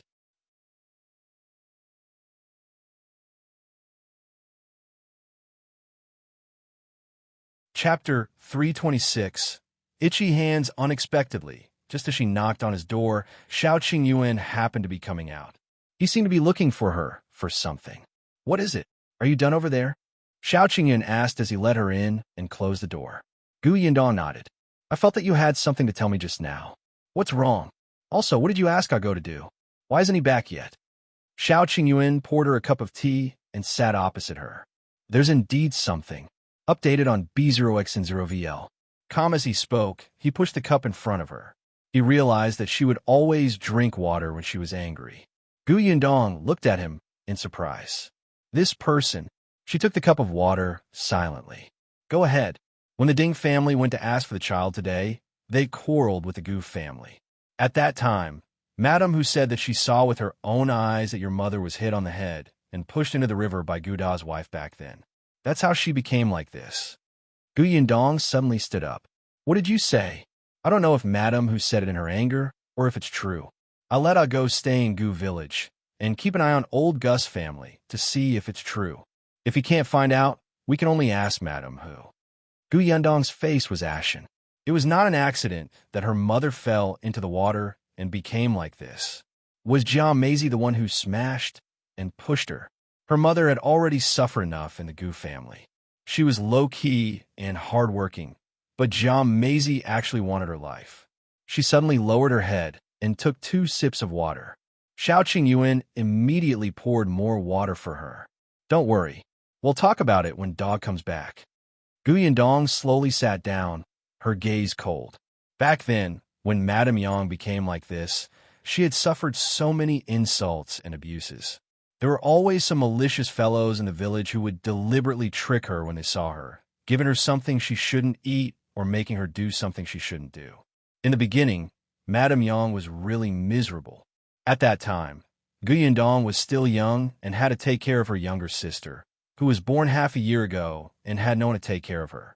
However, those bastards from the Gu family deliberately made Madame Yang go out to wash clothes and shoot pig grass. It was only when Gu Dajiang suddenly returned and saw Madame Yang being forced to kneel on the ground and kowtow to someone with his own eyes that he got angry and smashed a stone at that person's head. He had injured the guy, and Gu Gang had found an excuse to beat him up. At that time, Gu Dajiang's gaze was fierce, and he looked like he wanted to perish together with him. This made Gu Gang a little afraid. He was worried that he would really anger Gu Dajiang, so he could only ask him to compensate the victim and let him go. After that day, Gu Dajiang didn't go to the county restaurant to continue being an accountant. He stayed at the Gu residence and didn't work. He had to take care of Madame Yang and the children. Dr. Gu had no choice but to give in and promise to let Madame Yang stay at home and work in the future so that she would not be bullied by the villagers. Only then did Gu Dajiang return to Xingxing restaurant. He had no choice but to go back. Madame Yang still needed money to treat her illness. He had earned money. Gu Yundong had always thought that Madame Yang's fall into the water was an accident. After all, someone in the village had said that they had personally seen her fall into the water. Then, Madame Yang was rescued immediately and did not drown. Unexpectedly, the culprit was Jia Meizi. Very good. Her hands were itchy now. Calm down first. Ago should be back soon. We'll ask about the situation then. All right. I'll wait for Go to come back. She said word by word, almost gnashing her teeth. Chapter 327. How dare you kill her? At this moment, Ago was in the Gu family's small storeroom. Although it was called a small storeroom, it was actually filled with various hoes, farm tools, dustpans, and baskets. There was also a medium-sized wooden board in the room, which was Bien Yuanzi's bed. Ago sat on the wooden board and looked at the storeroom that was leaking in all directions. He had a better understanding of the inhumaneness of the Gu family. He was waiting for Dr. Gu to come back. It would take some time for Dr. Gu to go to the county to move the household register. Updated on B0X0VL, comma for the rest of the Gu family. They seemed to be staying in their rooms. No one came out, and no one knew what they were talking about. It was not until Gu Chuanzong entered the courtyard with a dark expression that Madame Zhao came out to welcome him. Gu Chuanzong did not stop walking. He said to her, "Go and call everyone over." With that, he entered the room. Madame Zhao muttered, but she still went to call everybody. When Ago heard the commotion outside, he quickly stood up from the wooden board and quietly crawled to the window under the main house to squat. The main house was the best place in the entire Gu family. Behind the window was a small courtyard. It had been cultivated and planted as a vegetable field. When Ago came out, he also took out the wooden board from the storeroom. At this moment, he put the wooden board up and leaned against the wall, squatting down. The main room was filled with people one after another. The second and third branches, together with Old Gu and Madame Zhao, filled up the not-so-big main room. Gu Chuanzong raised his head and glanced at them. His gaze finally landed on Madame Jia. Was that woman from the Ding family telling the truth? Madame Jia wanted to play dumb. "Father, what are you talking about? Are you serious? How can I believe that shrew's words? If I can't believe it, why did you go up and hit her?" Dr. Gu slammed the table. "Do you think everyone is blind? No one will believe you if you say that you're not guilty." Madame Jia immediately lowered her head and muttered softly. However, Gu Dai said, "Father, how long has it been? Why are you still bringing it up? Besides, eldest brother's entire family is dead. No one is here to settle scores now." The third son, Gu Dahu, glanced at him. He lowered his head and said softly, "You can't say that. That woman was shouting in front of the entire village. Even if eldest brother's family is no longer around, we can't pretend that what second sister-in-law did never happened. What if the villagers point fingers at us in the future? Can our Gu family's daughters get married in the future?" Madame Zhao originally did not think that it was a big deal. In her opinion, even if Madame Yang died, it would be her life. However, when she heard her third son's words, she was instantly furious. She stood up and rushed towards Madame Jia, hitting her in the face. "You troublemaker!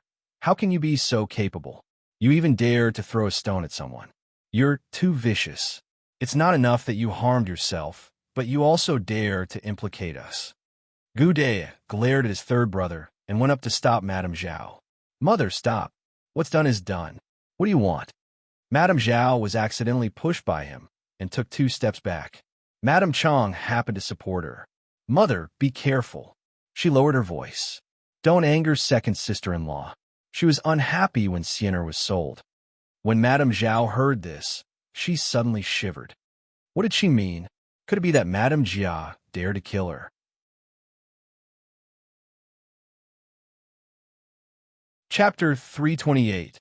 Old Gu was beaten up. Madame Jia suddenly raised her head and glared fiercely at Madame Chong. Suddenly, she rushed over, grabbed Madame Chang's hair, and gave her 2 tight slaps. Madame Chong was caught off guard and fell. Gu Dahu reacted quickly and went forward to pull Madame Jia up and push her to the side. "Second sister-in-law, what are you doing? Why? You hit eldest sister-in-law, and now you want to hit your third sister-in-law. It seems that none of your sisters-in-law will have a good ending, right? What kind of sister-in-law is she?" Madame Jia sneered. She couldn't care less and pointed at Madame Chong. Why did I hit eldest sister-in-law? You should ask your wife properly. If she hadn't said in front of me that eldest sister-in-law secretly seduced my day, would I have gone to settle scores with her? Updated on B0X0VL. Madame Chong trembled in Gu Da's arms. She sobbed and retorted, "Second sister-in-law, don't talk nonsense. When did I say that? Eldest sister-in-law had a man. Why would she seduce second uncle? You still dare to deny it. You still dare to deny it." Madame Jia wanted to rush up and hit her again. "You said that eldest uncle is not mother's biological son, and father doesn't treat him well, so eldest sister-in-law's life is the most difficult. So in order to live a good life, eldest sister-in-law wants to secretly hook up with our day. Did you say that? Is that right?" Madame Chong shook her head vigorously. I really didn't say anything. You slut. I knew that you two were bad people. When eldest uncle was around, you guys abused them. Now that they're not around, you're here to deal with us, right? When Sienna was sold, it was you slut who sowed discord. All right, your daughter was saved, but you want my daughter to go out and suffer as a servant. I've long wanted to beat you to death." Gu Dahu said angrily, "Second sister-in-law, are you crazy? You're biting people everywhere. You two are not good people. Ever since you came back, you've been using Sienna as an excuse and don't do anything. Father and mother feel guilty and let you lie at home like corpses every day. Now, you've done something wrong and let the entire village know that our family has a vicious woman. How dare you blame my wife here?" As soon as Gu Dahu got involved, Gu Day naturally had to protect Madame Jia. The two families were arguing fiercely. The children on both sides were also secretly competing. The entire main house was like a market, revealing all their shortcomings. In the past, with Gu Dajiang around, the second and third sons had the same parents. Naturally, they were on the same side and didn't get along with Gu Dajiang.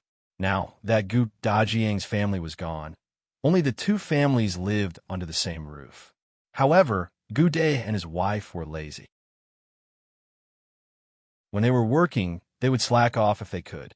The third branch had long lost their patience. Now that they had finally found Gu Da's fault, they naturally had to make use of it. If they could poke someone's wound, they would poke it. It was best to take the opportunity to split up the family and let the two lazy people from the second branch fend for themselves. Madame Zhao was stunned. So her two daughters-in-law had actually done so much behind her back. She looked at old Gu, who also had a sullen face. His two sons, whom he doted on the most, had actually hated each other to this extent. His head hurt from the noise. He closed his eyes for a long time before slamming the table. "Shut up, all of you." No one listened to him. The two sides were in a heated argument and even started fighting. It was not known who was careless, but one of their fists missed and knocked old Gu, who was walking over angrily, to the ground. Madame Zhao screamed, "Old man." The quarreling in the main room finally stopped.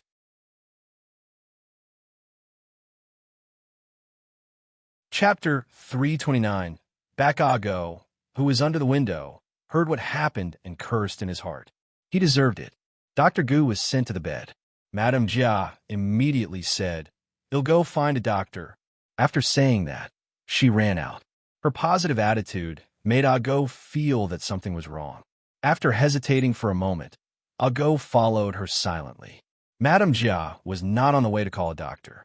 She secretly ran to the foot of a mountain and looked around. When she did not see anyone, she quickly squatted under a tree and dug. Updated on B0X0VL. Not long after, a stone was dug out. Ago quickly guessed that this stone should be the one that hit Madame Yang's head. Madame Jia hugged the stone and looked around. Ago hurriedly hid his body. She quickly filled in the hole she had dug and stepped on it forcefully. Then, she took the stone and left. She originally wanted to throw it into the river, but now that the riverside was filled with women washing clothes, she could only find a random place to throw it away. Anyway, Madame who only said that she saw the place where the stone was buried. Now that there were no more stones in that place, what else could she say? Only then did Madame Jia hurriedly run to find a doctor. Ago waited for her to leave before he went over to pick up the stone. The stone was not big, and it had been a few years. There were no traces left on it. However, Ago still tore off a piece of his sleeve and carefully wrapped the stone. Seeing that it was getting late, he hurriedly returned to Jiangyu County. Gu Yundong was sitting in the room and listening to Madame Yang humming a tune. Bien Yuanji had just fallen asleep. He didn't seem to be sleeping well. His brows were tightly knitted. It wasn't until Madame Yang hummed older Aunt Gus' tune that he slowly fell asleep. Gu Yundong tilted her head and looked at Madame Yang's confused eyes. If she returned to normal in the future and recalled the humiliation she had suffered in the past, would she be very sad and painful? However, she could not let her remain foolish forever. This was unfair to Madame Yang. When she had the chance, she would ask Dr. Song if Madame Yang could forget this unhappy memory after she was cured. Just as she was engrossed in her thoughts, there was a soft knock on the door. Gu Yundong stood up and said to Madame Yang, "Mother, Yuanji is asleep. You should rest too." "I'm not tired." Madame Yang actually enjoyed this state. Deep down, she still wanted to take care of others. Previously, on the way to escape, she had been feeding and dressing the two children with Gu Yunka on her back. This seemed to have become her Buddhist memory. It was just that she had been out with Gu Yundong during this period of time and did not have Ashu and Kiki by her side to take care of. Dong Dong did everything by herself, so Madame Yang was a little perturbed. Sometimes there was a panic in the depths of her heart that she was not needed. Now that Bien Yuanji was here, she was much calmer. Actually, Gu Yundong had long noticed her state, but she could not think of a solution for the time being. After all, she really did not need her mother to dress and wash her face. Pursing her lips, she opened the door and went out. Gu Yundong guessed that Ah Go had returned. Sure enough, when she went to Xiao Qing Yuan's room, she saw Ah Go sitting on a stool with a serious expression. In front of him was a stone covered in mud. Seeing Gu Yundong enter, Ah Go immediately stood up. Mississippi. Gu Yundong's gaze fell on the stone, and he quickly guessed its origin. Ah Go looked at her worriedly. He glanced at Xiao Qing Yuan, who was also silent. No one knew what he was thinking. Gu Yundong had already walked to the stool and sat down. "Speak."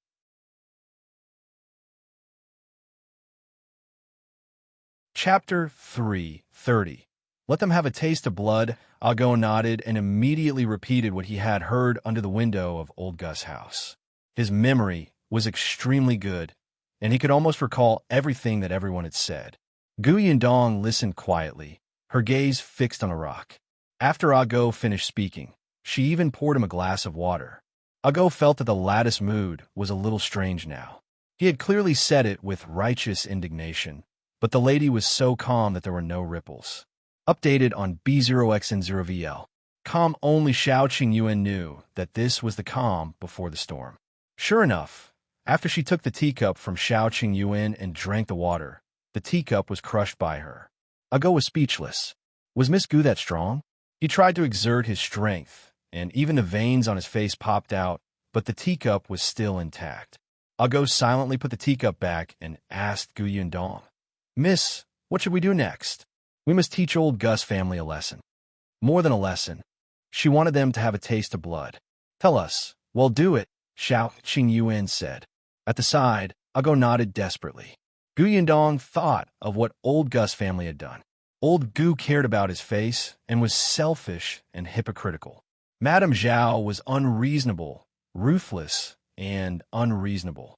The second branch was lazy, vicious, and enjoyed life. The third branch was a couple who specialized in sowing discord in the dark. Coincidentally, she could deal with them all at once. Gu Yundong began to roll up her sleeves, eager to make a move. "How about this?" Gu Yundong asked the others to come in and explained many things in detail. Mao and the others nodded as they listened. In the end, their eyes lit up. After Gu Yundong finished planning everything, she let Mao and the rest go to bed while she prepared to return her room. Behind her, Xiao Qing Yuan suddenly asked, "What about me? Aren't you busy with Gu Gang's family? Do you need me to make a plan for you?" Actually, there was no need. Xiao Qing Yuan knew that she wanted to deal with old Gus family. As the patriarch, Gu Gang might cause trouble, so he just had to stir up trouble in Gu Gang's family. But, yes, he said seriously and sincerely. Gu Yundong's mouth could not help but twitch. She sat back down. Xiao Qingyun poured her a glass of water and sat up straight, looking like he was all ears. But the next moment, he saw Gu Yundong frowning, as if she was thinking hard. His heart ached instantly. He immediately stood up. Go back and rest. I can settle it. Hmm? Didn't you just say? I suddenly had an idea. Gu Yundong was speechless. I don't believe you. You had a flash of inspiration? Yes, I just thought of it. Xiao Qingyun nodded affirmatively. His expression was exceptionally serious, and he spoke as if it was true. Gu Yundong could not help but want to laugh. Aya, why was this man so cute? She was originally filled with frustration today, but when she saw him like this, she suddenly felt relieved. After dealing with old Gu's family, she felt that she should have a good chat with Xiao Qingyun. Gu Yundong returned to her room, and she reserved another room beside. In any case, there was really no business in this inn. Gu Yundong and her gang's arrival had increased its popularity. The next morning, Go and Zhu set off. However, before they left, they took the stone wrapped in cloth with them. Not long after, Shu and Mao also left the inn.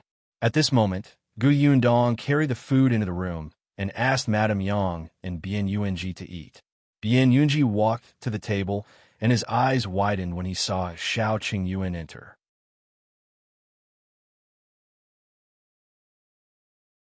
Chapter 331:1 Can do anything. Wasn't this the person who gave him the white steam bun?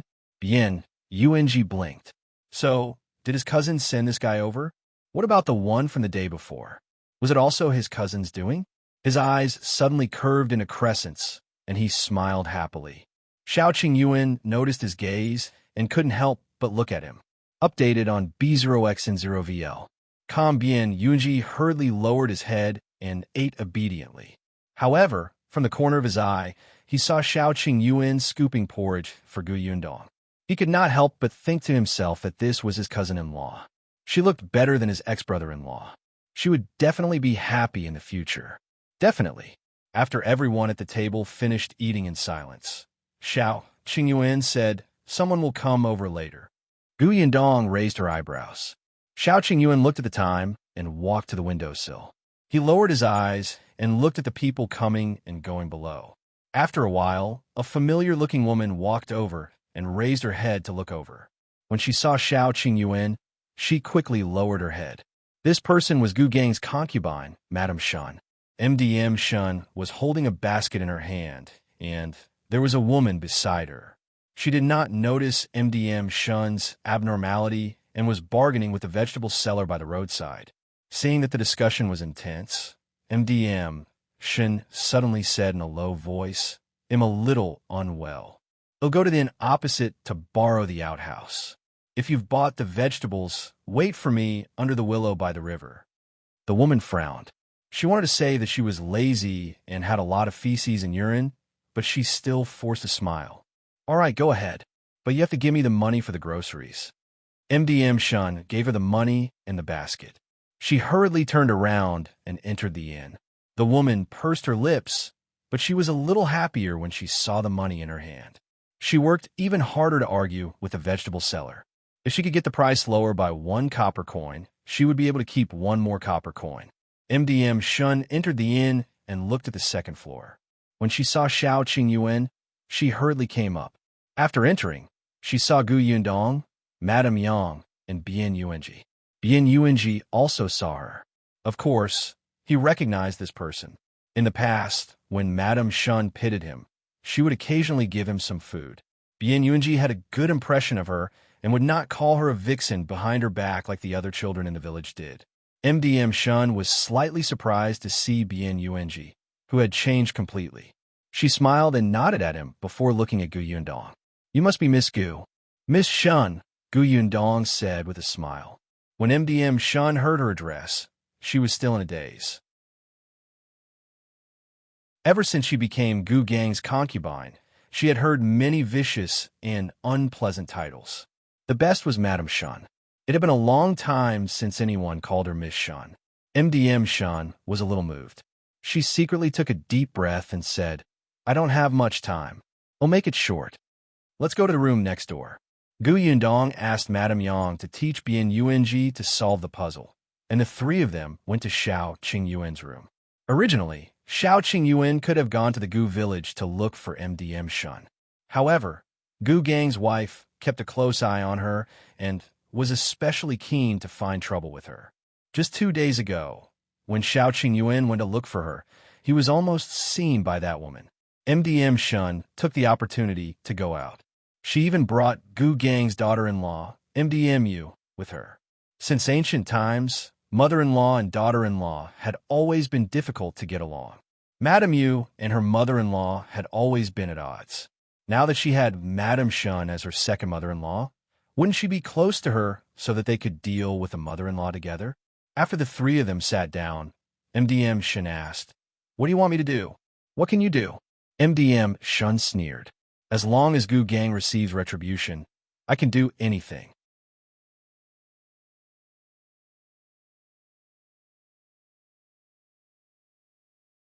Madame Shen looked at Xiao Qingyuan and Gu Yundong with a hint of madness in her eyes. "I just want to keep my life. They'll do whatever you want me to do." "Then let Gu Gang and Gu Wanbao fight," Xiao Qingyuan said. MDM Shen was stunned. Let Gu Gang and Gu Wanbao go against each other? Gu Wanbao was actually a coward. When facing Gu Gang, he could only retreat. If they were to fight, he would have to be forced into a corner. Xiao Qingyuan said, although Gu Wanbao is timid, he grew up under Gu Gang's dominance. There are some things that he doesn't dare to say. Didn't Gu Gang find a marriage for him? Let Gu Gang ruin this marriage. Gu Wanbao, before he could finish, he was interrupted by MDM Shen. There's no need to say anything else. I have an idea.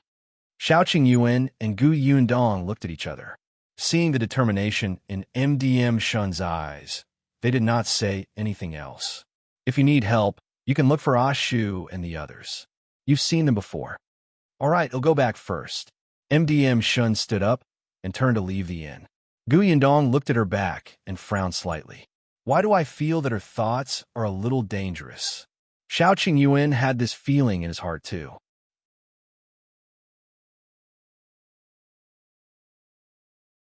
Chapter 333. Something happened to the old Gu family. MDM Shen returned to MDM Yes side and smiled again. Madame Yu complained impatiently. What took you so long? I've been standing here for a while. I had no choice. My stomach suddenly felt uncomfortable. I really don't know if I ate something wrong. MDM Shen sighed and frowned slightly. She looked a little haggard.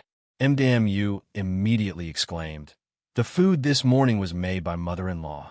Could it be that she wanted to say something but hesitated as if she was concerned? Seeing MDM Shen's expression suddenly darken, she immediately felt happy. She loved watching these two mother-in-laws fight.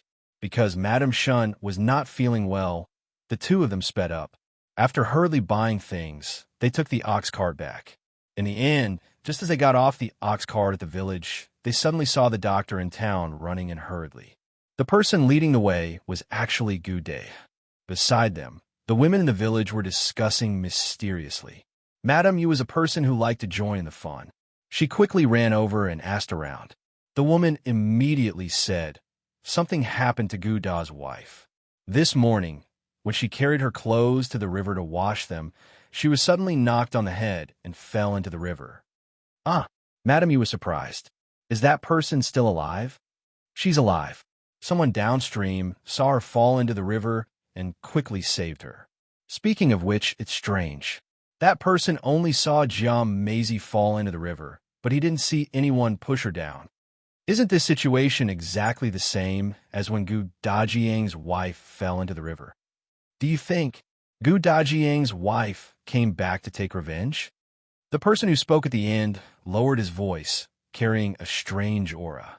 When others heard this, they could not help but shiver. Don't spout nonsense. If Gu Dajiang's wife wants revenge, why didn't she come over earlier? She didn't know who hit her head. If it weren't for the Ding family's wife yesterday, who would know? That's true. Why don't we go to old Gus' house to take a look and ask if that's true? The people gathered here were all gossipy. They were very curious. As soon as someone said this, although they were also a little afraid that Madame Yang's ghost would not disperse, There were many people, and it was broad daylight, so there was nothing to be afraid of. MDMU was also curious and wanted to take a look, so she went over and said to MDM Shen, "If you're not feeling well, go back quickly. Bring everything home first. We'll take a look at old Gus' house too. I'll tell you when I come back."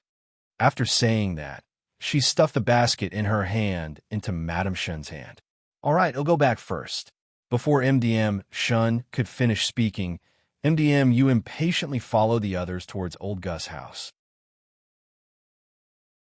MDM Shen pursed her lips and returned to the Gu residence. At this moment, the Gu residence was exceptionally deserted. The courtyard door was not locked, but there seemed to be no one around. MDM Shen put down her things and looked around. She realized that only Gu Wanbao was sleeping on the bed. The others might have gone to old Gus' house. MDM Shen's eyes flickered slightly. She walked into the courtyard and deliberately made a loud sound. Bang! It immediately spread into the room. Gu Wanbao jolted and sat up on the bed. Frowning, he rubbed his eyes and looked out sleepily. Just as he was about to curse, he suddenly heard a low cry.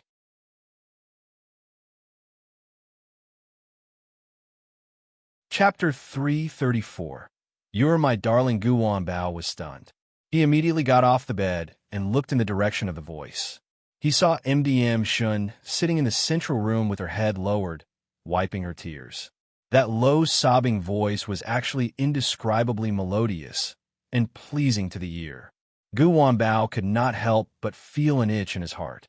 He looked around and saw that there was no one around, so he quietly approached her. "Why are you crying?" MDM Shen seemed to be shocked. She suddenly looked up with tears in the corners of her eyes. Why are you home?" She quickly wiped her tears and turned her back to him. "I just came back from work, and I'm tired. I'm resting in my room." In fact, he had been fooling around outside for the entire night and had only returned in the morning. After all, he was going to get married soon. At that time, it would be inconvenient for him to do anything with a wife at home. Of course, he had to go out and have a good time before he got married. He asked again, "Why are you crying?" MDM Shen shook her head. "It has nothing to do with you." "How so? We're family now. Tell me quickly, who bullied you?" MDM Shen sneered. "What family? Who's your family? You are getting married soon. When the time comes, your family will be another woman. What am I?" As she spoke, she started crying again. She was even sadder than before. Gu Wanbao was stunned for a moment. He carefully thought about what she meant, and his eyes lit up. He smiled casually. "You can't bear to leave me?" MDM Shen did not speak, and only lowered her head to hide her tears. Wasn't her silence a tacit agreement? Gu Wanbao's vanity was greatly satisfied. He leaned forward. "Tell me, did you miss me?" MDM Shen seemed to be annoyed by his interrogation. She suddenly turned around and pushed him. "So what if I did? You're going to marry someone else. I'm already your grandmother." Gu Wanbao laughed. "What grandmother? Is there a grandma as young as you? You're my darling. I really cherish you." I can't tell." She looked as if she didn't believe him, but the corners of her mouth curled up uncontrollably. Gu Wanbao looked at her seriously. "Don't be sad. My heart is filled with you. You ignored me a while ago. Were you angry with me? Now that you see that I'm getting married, you're nervous?" "Nervous about what? Why should I care?" "You don't mean what you say." "I'm just—" Before MDM Shen could finish speaking, footsteps came from outside. "He'll hide first." Gu Wanbao quickly turned around and returned to his room. Madame Shen looked at his back and snorted. The next moment, Gu Gang's wife, Madame Wang, strode in. When she saw Madame Shen, she scolded her. "How long have you been here? Don't you have to work? If everyone is waiting for you to cook, won't we starve to death?" Gu Wanbao walked out with sleepy eyes. "Grandma, why are you shouting? You woke me up." Madame Wang's expression changed. She quickly went forward and said, "Wanbao, you're here. I'm sorry, I didn't notice. I won't be noisy anymore. Why don't you sleep for a while more?" "I'm already awake. Why should I sleep?" He looked around. "Where are my parents and the others?" "They're all at Gu Chuanzong's house. His family has the most trouble." Madame Wang was originally watching the commotion, but when she saw her daughter-in-law, Madame Yu, go over, she found out that they had returned from the county city and hurriedly ran back to find trouble with Madame Shen. Gu Wanba's interest was piqued. What happened to that family? It's said that they encountered a ghost. It's broad daylight. Where did the ghost come from? Then he'll go take a look too. Gu Wanbao ran out. When he arrived at old Gus' house, he saw that it was indeed surrounded by people. When he finally squeezed in, he heard his grandfather talking.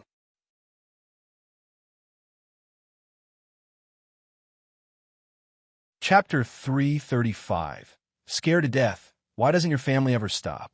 Previously, Gu Yundong attracted a county magistrate. 2 days ago, the Ding family's wife came to cause trouble. Today, you said that your wife encountered a ghost. Can't you live a good life? Gu Gang was very impatient. He lectured Gu Chuanzong like a grandson. Gu Wanbao listened with great interest outside. However, he was curious about what Gu Da's wife looked like after she encountered a ghost. Hence, he quietly blended into the crowd and walked towards Gu Da's room. There were a lot of people surrounding Gu Da's room, and they couldn't be chased away. Everyone wanted to hear what the doctor had to say. The old doctor only took her pulse slightly and said, "She's fine. She was just shocked. She just needs to rest well." "But doctor, there's a big bump on the back of my wife's head. How could she be fine?" Update on Biomicron XROVL. Siomicron M. The old doctor glanced at Gude. "You said it's a big bump yourself. It will disappear after a while. What's the hurry?"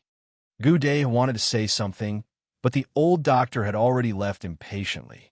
As soon as he left, the others immediately asked, "Da's wife, what happened? Did you see anyone smash your head? Did you really encounter a ghost?" Jiang Maisie, who had already woken up, could not help but shiver.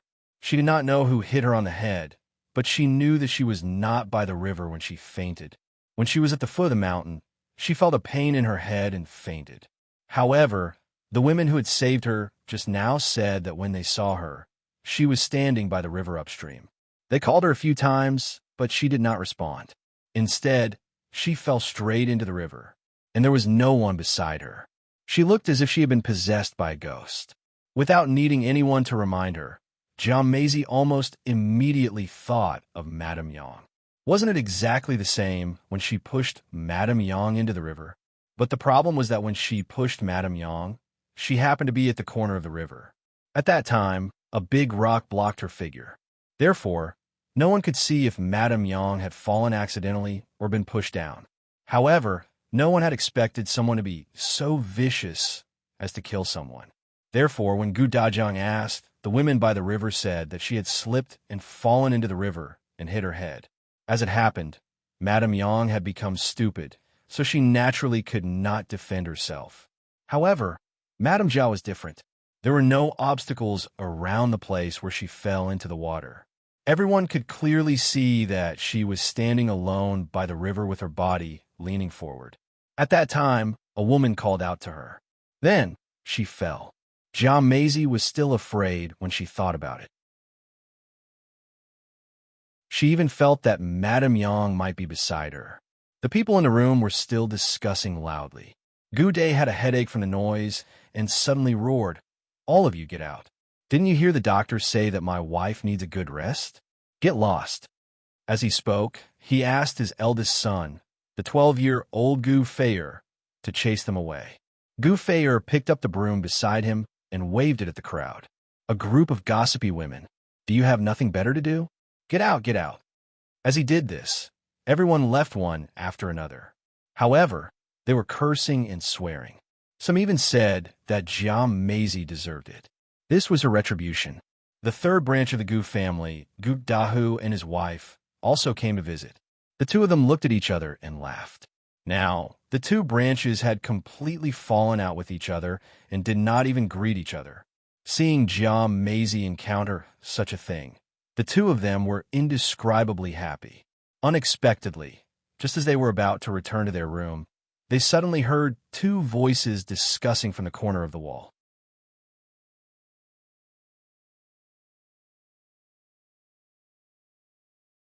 Chapter 336. Hiding merit and fame. Gu Dahu suddenly stopped in his tracks and pulled Madame Chong back. He pressed his lips together and shushed her. Soon, the discussion gradually became clearer. Gu Da's wife must have suffered retribution. Madame Yang must have come back to take revenge on her. Who asked her to be so vicious and evil?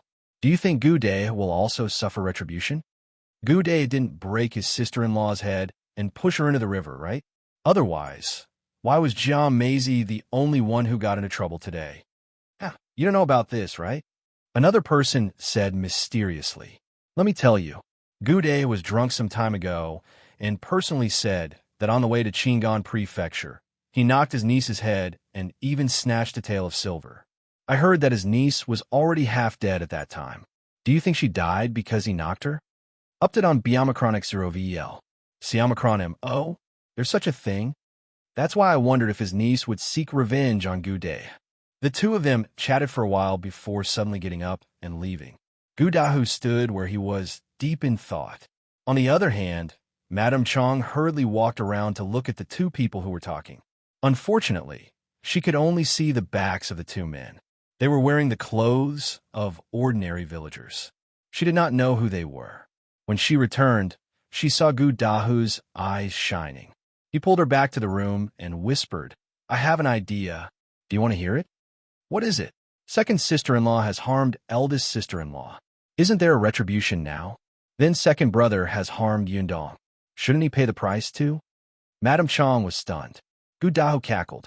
Second brother wanted Yundong's life. Of course, he could not take second brother's life, but second brother's silver. The couple lowered their heads and began to discuss in detail. On the other side, Ah Go and Ah Zhu, who had been hiding, covered their mouths and laughed softly. It's about time. Let's go back today. Sure thing. The two of them left Gu Village silently. Because of the Gu Village was the combination of two villages, the other village had few people and was poor. After they returned from the wilderness, some houses could not be lived in. So, some people moved to the empty houses in Gu Village. Therefore, there were always strangers coming in and out of this place, so the two of them were not so conspicuous. The two of them returned to Jiangyu County and entered the inn. In the end, they only saw Ah Mao waiting for them alone. Ah Mao and Ah Shu woke up early to look at the houses in the county city. After all, they could not leave for the time being, and it was inconvenient to stay in the inn all the time. After looking around, they all moved over, leaving only Ah Mao here to bring them to the place. The new courtyard was a little remote. They wouldn't be staying there for long anyway. Ah Go was a little excited when he went in. After sitting down, he could not wait to tell them what had happened in Gu Village. That Jiang Meizi really thought that she was possessed by a ghost. She was so frightened that her face turned pale. I'm dying of laughter. Actually, Ah Go had indeed knocked her out and moved her to the river with Ah Zhu. They originally wanted to move her to the place where Madame Yang had fallen into the water. There were large rocks there that could block people, and the same place looked more realistic. However, there was someone there. After Ah Go and Ah Zhu discussed, they found another place. At that time, Jiang Meizi was tied to a rope, and the other end of the rope was pulled by Ah Zhu, who hid in a tree.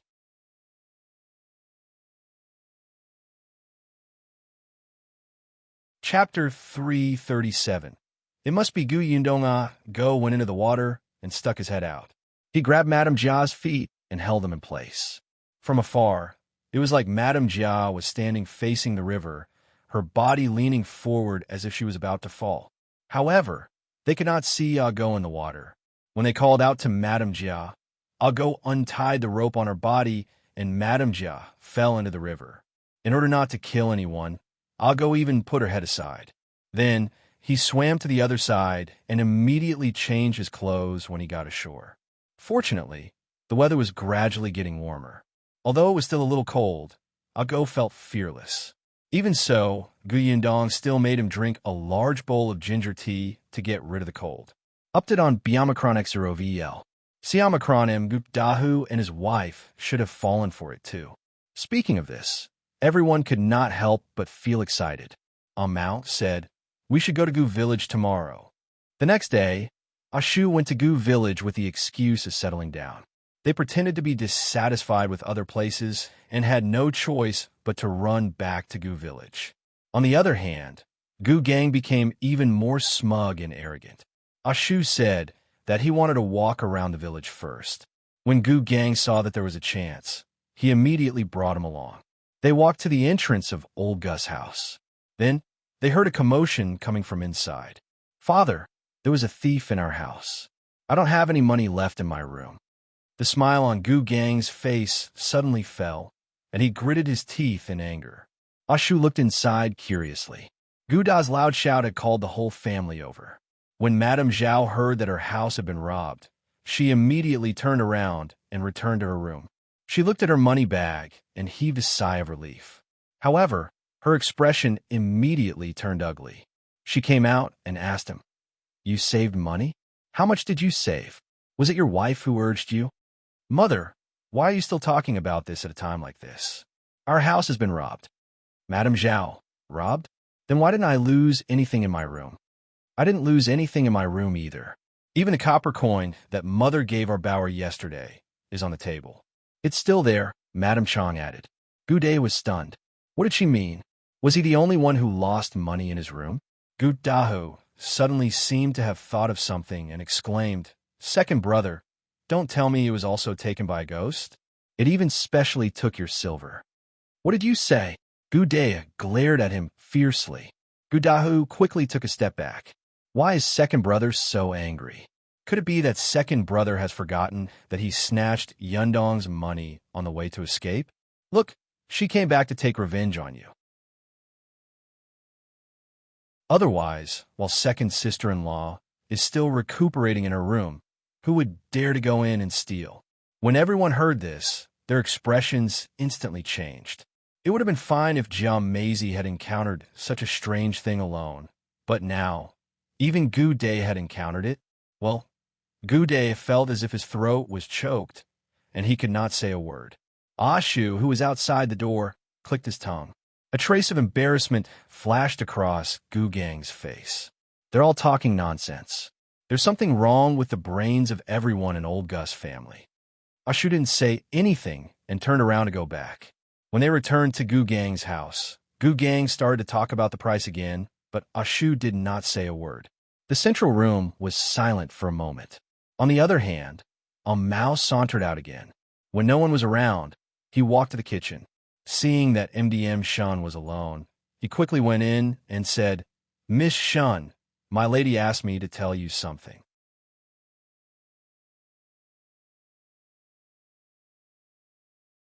Chapter 338. Something happened to old Gu Agimdiem. Shen looked out. Madame Wang had gone to the toilet and was not back yet. She took a step forward and asked, "What is it?" A mouse said, "My lady said that there are many ways to take revenge. If this path doesn't work, well, find another one.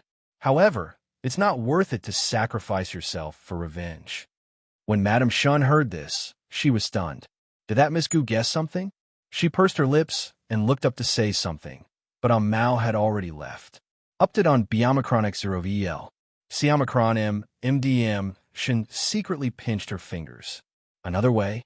Of course she knew there were other ways, but she didn't want to wait any longer. She would not throw herself in. "Why are you standing at the door? Did you do something wrong? Did you secretly eat something? Huh?" Madame Wang's voice suddenly sounded in her ears. Madame Shen was pushed by her and instantly lowered her eyes to hide the disgust in the corners of her eyes. She did not say a word. However, Madame Wang refused to give up. "Why are you acting like this again? All right, there's a piece of meat missing. You must have eaten it secretly. I knew that you're not a good person. I was only gone for a while. Your hands and feet are dirty, right? I was wondering why you spent so much money when you went to the county city to buy things yesterday. Were you the one who kept some of the money?" Her cursing continued. Gu Gang finally couldn't help but walk over and slap her. "Can you stop?" The guests have been scared away. "Do you think everyone is as petty and stingy as you?" Madame Wang screamed. "You hit me again?" She pounced on him and scratched him with her nails. MDM Shen silently retreated to a corner and watched them fight to the death. On the other side, Ashu had also returned. However, he told Gu Gang that he had to consider it carefully and would come back another day. The next day, Ago and Aju came over. Then, something happened to old Gus' family again. It was said that when Madame Jia came out of the outhouse in the morning, she saw the youngest son of the third branch take out a stone from Gu Dahu in his wife's room and plan to throw it away. Then she recognized that it was the stone that she had dug out from the ground and thrown away. Jia Maisie exploded on the spot. She snatched the stone and beat the child until he almost vomited blood. Hence, the two branches started fighting again. Madame Jia insisted that it was Gu Dahu and his wife who had smashed her head, not Madame Yang's ghost at all. Of course, Gu Dahu and his wife did not admit it. They felt that Madame Jia was deliberately slandering them because the second branch had lost money and wanted to extort some from them. Old Gu and Madame Zhao were in a terrible fix. Not to mention stopping the fight, they were even injured.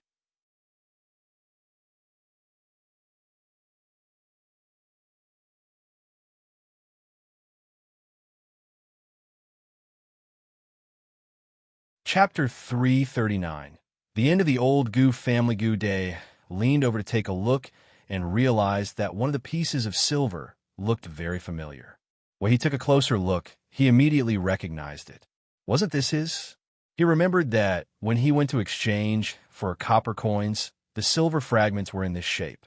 At that time, he even joked that the silver fragment was twisted too uniquely, and the two gaps were a little symmetrical. Gude rushed up on the spot and hit Gu Dahu.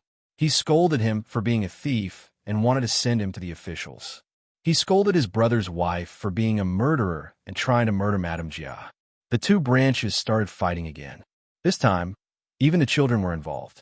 Old Gu shouted at the top of his lungs. No one listened to him at all. Madame Zhao cried even louder. Many things in her house had been smashed. On the fourth day, Ah Go and Ah Zhu came again. Then, something happened to old Gus family again. The fifth day, the sixth day, the seventh day. On the eighth day, old Gus family's two branches had already reached a point where they could not get along. The villagers seemed to be watching the show every day. Gu Gang wanted to interfere, but he realized that Gu Wanbao had been making things difficult for him recently. The two of them had quarreled several times, and he had even said that he did not want to get married. The rumors had even reached the ears of his future in-laws. Gu Gang was already in a terrible fix over his own family's matters. So how could he have the time to pay attention to old Gus' family situation? By the time he came back to his senses, something had already happened to old Gus' family. It was said that Jia Maisie had suffered too much during this period of time. It was mainly because they were at a disadvantage every time they fought with the third branch. The third branch's couple were good at secretly scamming people. Others did not expect their martial arts to be so strong. If they fought, the second branch would always lose. Update on Biomicron X0VL. Siomicron M that day, when Jia Maisie saw the eldest daughter of the third branch, anger surged. She thought about how her Sienner's life was still unknown and how she worked like a slave for others. How could the daughter of the third branch enjoy life at home? At that time, her eyes were bloodshot. She stuffed the 12-year-old girl's mouth and put her into a sack and brought her to the county city. On the way, someone saw that something was wrong with her and noticed that Madame Chong was looking for someone. They roughly guessed it and told Madame Chong. Madame Chong rushed to the county city in a hurry and happened to see Madame Jia planning to sell her daughter to a brothel. Her eyes were about to split open as she went up and started fighting. It was true that Madame Jia could not defeat her, but Madame Chong had to protect her daughter, so she was at a disadvantage. Unexpectedly, Madame Jia took the opportunity to tear off her clothes and expose most of her body in public. Who were the people in the brothel? They were all despicable men. Madame Chong was stunned and her mind went blank. In the end, it was her daughter who escorted her back. After Madame Chong returned, there was something wrong with her and she was in a daze. The doctor said that her brain had been hurt and was afraid that she would be like this in the future. However, Madame Zhao even said that she was embarrassing and wanted Gu Dahu to divorce Madame Chong. Gu Dahu was so angry that his entire body was trembling. He pushed Madame Zhao and almost made her fall. He rushed into the kitchen, grabbed a knife, and ran to the second branch's room. Madame Jia was trembling in fear. Gu Day naturally went to stop her, and the knife slashed his wrist. The tendons in Gu Da's hand were broken, and his right hand was completely crippled. However, Gu Da did not give up. He steeled his heart and cut off the tendons in Gu Da's left hand. Old Gus' house was covered in blood. When old Gu and Madame Zhao rushed in, they saw Gu De lying in a pool of blood with a scream. Madame Zhao was knocking Gu De away. Then she picked up the knife that he had dropped on the ground and slashed his leg. Old Gu collapsed to the ground. The last thought in his mind was, if I had known this would happen, I wouldn't have sharpened the knife yesterday.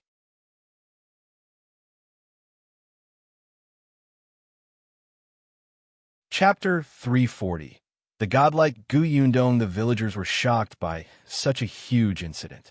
Madame Chong went crazy. Gu Da's hands were crippled, and Gu Dahu broke his leg. Madame Zhao wanted to sink Madame Jia into the pond. When Gu Gang heard this, he almost fainted. By the time he arrived at the Gu residence, the entire courtyard was filled with tragic cries. The villagers hired 2 doctors, but their medical skills were not very good. They could only stop the bleeding and save their lives. As for curing them, that would be too difficult for the doctors. Gu Gang went to look for old Gu. The latter sat weakly in Gu Dahu's room with his back hunched. It was as if a lot of white hair had grown out of his head in an instant. His vitality had been sucked out of him, as if he had aged many years. Madame Zhao was in Gu Da's room. She got someone to grab Madame Jia and shouted at the top of her lungs, "Get rid of her and sink her into the pond." It was all this scourge's fault. All her fault. If it weren't for her, Madame Chong wouldn't have gone crazy, and third son wouldn't have been so angry that he cut off second brother's tendons. In the end, Madame Jia even cut off third brother's legs. Their 2 strong laborers, her 2 sons, were ruined, destroyed. You're a jinx. Since you married into our family has never lived a good life. Well, sink her into the pond. Her screams could be heard clearly by everyone outside, including old Gu and Gu Gang. Update on Biomacron X0VL. Siamacronim. Gu Gang frowned and asked him, "What do you think?" Old Gu wiped his face and looked at his third son on the bed, then at Madame Chong, who was sitting at the head of the bed in a daze. In the end, he thought of his second son, who was also lying down, and sighed heavily. Karma. It's all karma. As he spoke, he got up and bent down to go to the second branch's room. He said to Madame Zhao, whose eyes were still fierce, "Let second daughter-in-law stay." Madame Zhao turned to look at him in disbelief. Old Gu said, "Second brother is already like this. Someone has to take care of him. I can take care of him." "What about third son?" Madame Zhao opened her mouth. Thinking of Madame Chang's appearance, she probably could not rely on her. She could only do it herself. Old Gu continued, "Besides, if you sink her into the pond, who will do all the work in our family? Or are you going to arrange another wife for second brother? But our family spent most of our money on the treatment just now. Besides, look at second son. No one is willing to marry him again." "But," old Gu said in a low voice, "at most, you can just torture her in the future. Let this matter go. Don't make a fuss. Our family is already like this. What are you still making a fuss for? Let's not talk about anything else." For the sake of your eldest grandson, you can't sink her into the pond. Otherwise, what if your eldest grandson wants to get married in the future? After Madame Zhao heard this, she looked at MDM Jia with a vicious gaze. Madame Jia was also afraid now. At that time, she was just hot-headed. She did not expect things to develop to this extent. Now, as long as they did not let her sink into the pond, she would do anything. Now that things had come to this, old Gus' words made sense. In addition, his eldest grandson was still pleading on the side. Madame Zhao could only give in. However, Madame Jia's life would be difficult in the future. Therefore, old Gus' family has suffered heavy losses this time. When Ah Go and the others reported the situation to Gu Yundong, they were extremely excited. Miss Gus' foresight was godlike. She was too smart. Look at how she had tormented old Gus' family. Gu Yundong knew that old Gus' family would not have a good ending. After all, she knew the weaknesses of that family too well. They were all selfish. What she cared more about now was, what about Miss Shen?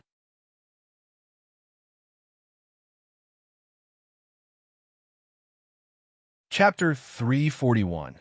You adulterous couple. At the mention of the Shen family, Shu and Mao looked at each other.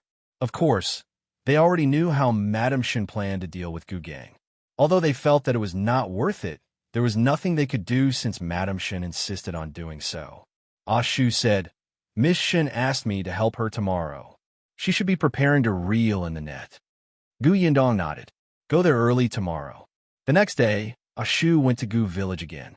Recently, Gu Gang had been very frustrated. Gu Village was not peaceful because so many things had happened to old Gu's family. Shu, whom he had always thought could extort more money from, always said that he would consider whether or not to settle down here. Every time he thought there was hope, something would happen to old Gu's family. Then Shu would go back. This dragged on day after day. Therefore, Gu Gang really hated old Gu's family to the core. He was considering whether he should chase this useless family out of Gu Village. However, he had lost his patience with Shu. This time, when he heard that Shu was coming, he was also disinterested. It was only when Shu's cousin came over and said that Shu wanted to see the homestead that he suddenly came back to his senses. Had this guy made up his mind? Gu Gang immediately tidied himself up and left. Shu was standing not far from his distant cousin's house. He pointed at a place and said that he wanted to buy 1 acre. Gu Gang still stated the previous price, and there was no room for negotiation. Although Shu was unhappy, he still agreed. Unexpectedly, Gu Gang pushed his luck and asked for 5 taels of silver as he had to bribe the officials. When Shu heard this, he exploded and started arguing with him on the spot. He said that Gu Gang was a blood-sucking bug, that he was black-hearted, and his words were very intense. It provoked Gu Gang so much that he almost fainted. He pointed at Shu and told him to get lost. He didn't have to come again. Then, he went home angrily. There was no one at home. Gu Gang was so angry that his throat was smoking. He wanted to go to the kitchen to drink water. Unexpectedly, he heard strange, rustling sounds. Among them was his concubine Madame Shen's. There was something wrong with that sound. Gu Gang followed the sound and saw that the door to his room was ajar. He could hear laughter coming from inside. He only heard a few words before his anger surged. He suddenly pushed open the door. What greeted his eyes were 2 people in disheveled clothes hugging each other. One of them was Gu Yundong, his good grandson. The other was Madame Shen, his beloved concubine. What a match made in heaven. Gu Gang pointed at them with a trembling finger. You adulterous couple. You actually did such a thing. You did such a thing. Slowly, even his body began to tremble. He turned around to look for something, as if he wanted to beat them to death. Seeing that there was a wooden stick beside the door frame, Gu Gang took it. Shen screamed in fear and hurriedly hid behind Gu Yundong. She said pitifully and dependently, What should I do? Yundong, save me. Hell, kill me. What should I do? I'm so scared. Initially, Gu Yundong was still a little timid. However, he had been quarreling with Gu Gang recently, so his courage slowly grew. Coupled with Shen's stimulation, he immediately puffed out his chest and stood in front of her. Who are you calling an adulterous couple? You're clearly the one who's so old and still doesn't know shame. I was the one who saved her in the first place, and I was the one who wanted to marry her. If you hadn't ruined her, we would have been a perfect couple. You old man, you already have my grandmother, yet you still fancy a young lady. She's young enough to be your granddaughter.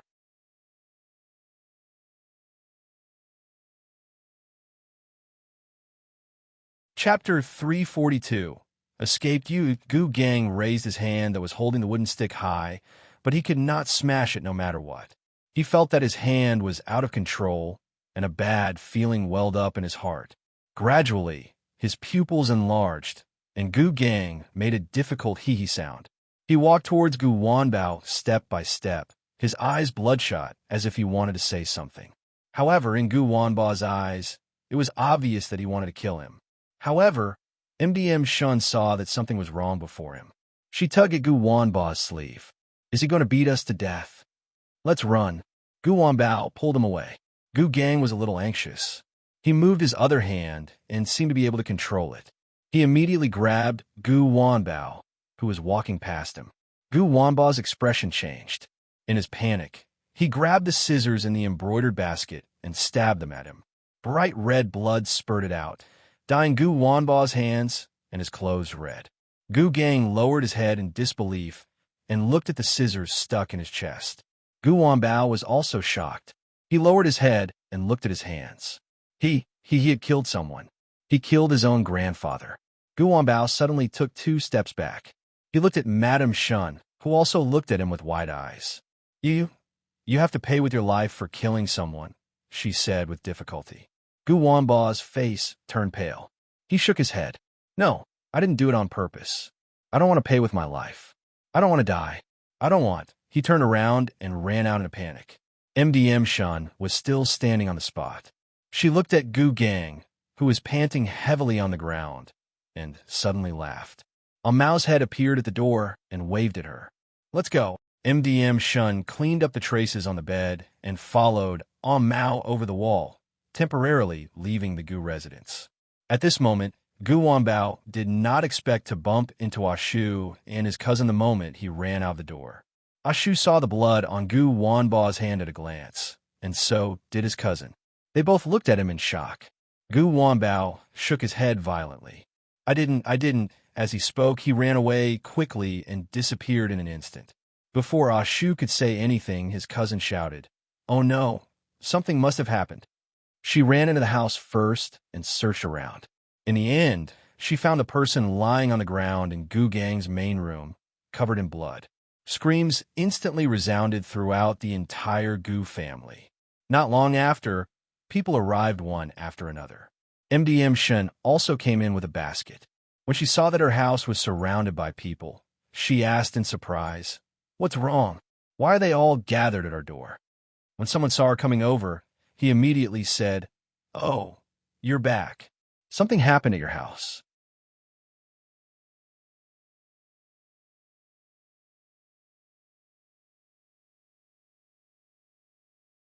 Chapter 343. A stroke, then go and find him. Madam, you suddenly came back to her senses. Yes, I'll go look for my Wanbao. I'll get him back. After she ran out, MDM Shen took a few steps forward and asked the doctor, "How's our master?" Fortunately, his vitals weren't stabbed. He just lost a lot of blood. However, he suffered a huge shock and fell ill. He had a stroke. He has to be taken good care of in the future. The doctor shook his head and sighed. A stroke? Everyone was stunned. Madame Wang stopped crying. She lowered her head and looked at Gu Gang, who could not even speak. She was a little stunned. How could this be? How could he have a stroke? What would they do in the future? When the villagers heard this news, they were inexplicably happy. Although Gu Gang was the chief of Gu Village, while most chiefs were doing it for the benefit of the family, only Gu Gang was focused on his family's money and even sucked blood from his clansmen, which had long caused everyone to be dissatisfied. Unfortunately, the position of the patriarch was not so easy to shake. At that time, most of the elders were on Gu Gang's side. After all, there were benefits to be gained. Fortunately, when they fled, a few elders did not survive. Gu Gang's influence weakened immediately, and after he returned, he gradually lost his power in Gu Village. Therefore, even Gu Gang's appearance did not work when old Gus' family was in trouble. Now that he was paralyzed, it was simply a joyous occasion. The news spread quickly. Not long after, many people came to their house one after another. Among them was a middle-aged man who had gradually gained prestige in the village. This person was ambitious. He was from the neighboring village. When they escaped from the famine, most of the people in his village were mobilized together. This person was the leader. After returning, the two villages merged. He knew that the chief of Gu Village was not a good person and had always wanted to pull him down. The villagers from his previous village all supported him. As for the people of Gu Village, they were like a pot of loose sand now, without any cohesion. With the excuse that Gu Gang was not qualified to be the chief of Gu Village, he told the town about the matter and then reported it to the county. After that, the head of Gu Village changed hands. In just one day, so fast that Gu Gang's family did not even have time to react, their family had gone from the high and mighty village chief's family to one that no one liked. When a new village chief heard about Gu Gang's case, he reported the suspect, Gu Wanbao, to the police. The police was also searching for Gu Yundong. Madame Yu went out to look for her son for a day, but she couldn't find him. When she returned, she realized that the sky had changed.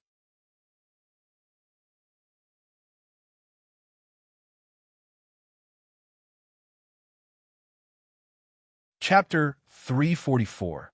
Meeting Madame, who again Bien Yunji wanted to take a look at his home. Ever since he came back from the desert, he stayed in the Ding family for a few days before being sent to the Gu family. Until now, he had never returned to the warm home where his parents and sister used to live. Gu Yundong immediately agreed. She also wanted to take a look. The Bien family was a little far away. After leaving the county city, they had to pass by Gu village and the Ding family Shangbei village. After passing another village, they arrived at his house. Her eldest uncle Bien Han's parents had passed away a few years ago. His family had never had many children. Bien Yuanzi's only close relative was Bien Han's sister, who had long been married off. Unfortunately, he did not return after escaping. Guaxia village was not big and was poorer than Gu village and Shangbei village. After the disaster, it was even poorer, and there were not many people left in the village. When they saw Gu Yundong and the rest, they looked over curiously. It was only when they saw them go to the Bien family that they suddenly remembered. Wasn't he the child from the Bien family? The Bien family had long been in shambles. When they left previously, they had taken everything they could. Those that could not be taken away had probably been plundered long ago. However, looking at the familiar room and environment, Bien Yunji was still very happy. After the joy, her heart ached. Her sister was gone, and she would never come back. She did not know where her parents were, or if they were still alive. Gu Yundong looked around and realized that there were some wood carvings in the corner. These were all made by her uncle. Eldest uncle used to be a carpenter. Unfortunately, he had only learned it for a short period of time, so he could only make some trinkets for a living. Gu Yundong took a piece of cloth from the carriage and laid it on the ground. She placed the small wooden carvings on it. Seeing this, Bien Yunji also ran over to help. Now that he could eat and wear warm clothes, he felt much stronger. After packing the small wooden carvings, he carried them on his back. Unexpectedly, as soon as he stepped out of the door, he saw a few people surrounding him. A young-looking woman asked him, "Yunji, is it you?" Bien Yunji still remembered this person. She was the aunt next door. He immediately put down his things. "Aunt Lee, it's me. I heard that you went to your grandpa's house. Why are you back?" The two villages were far apart, so Annie Lee really didn't know what kind of life he was living. Although she knew that his family and his grandfather's family did not have a good relationship, she did not expect it to be so bad.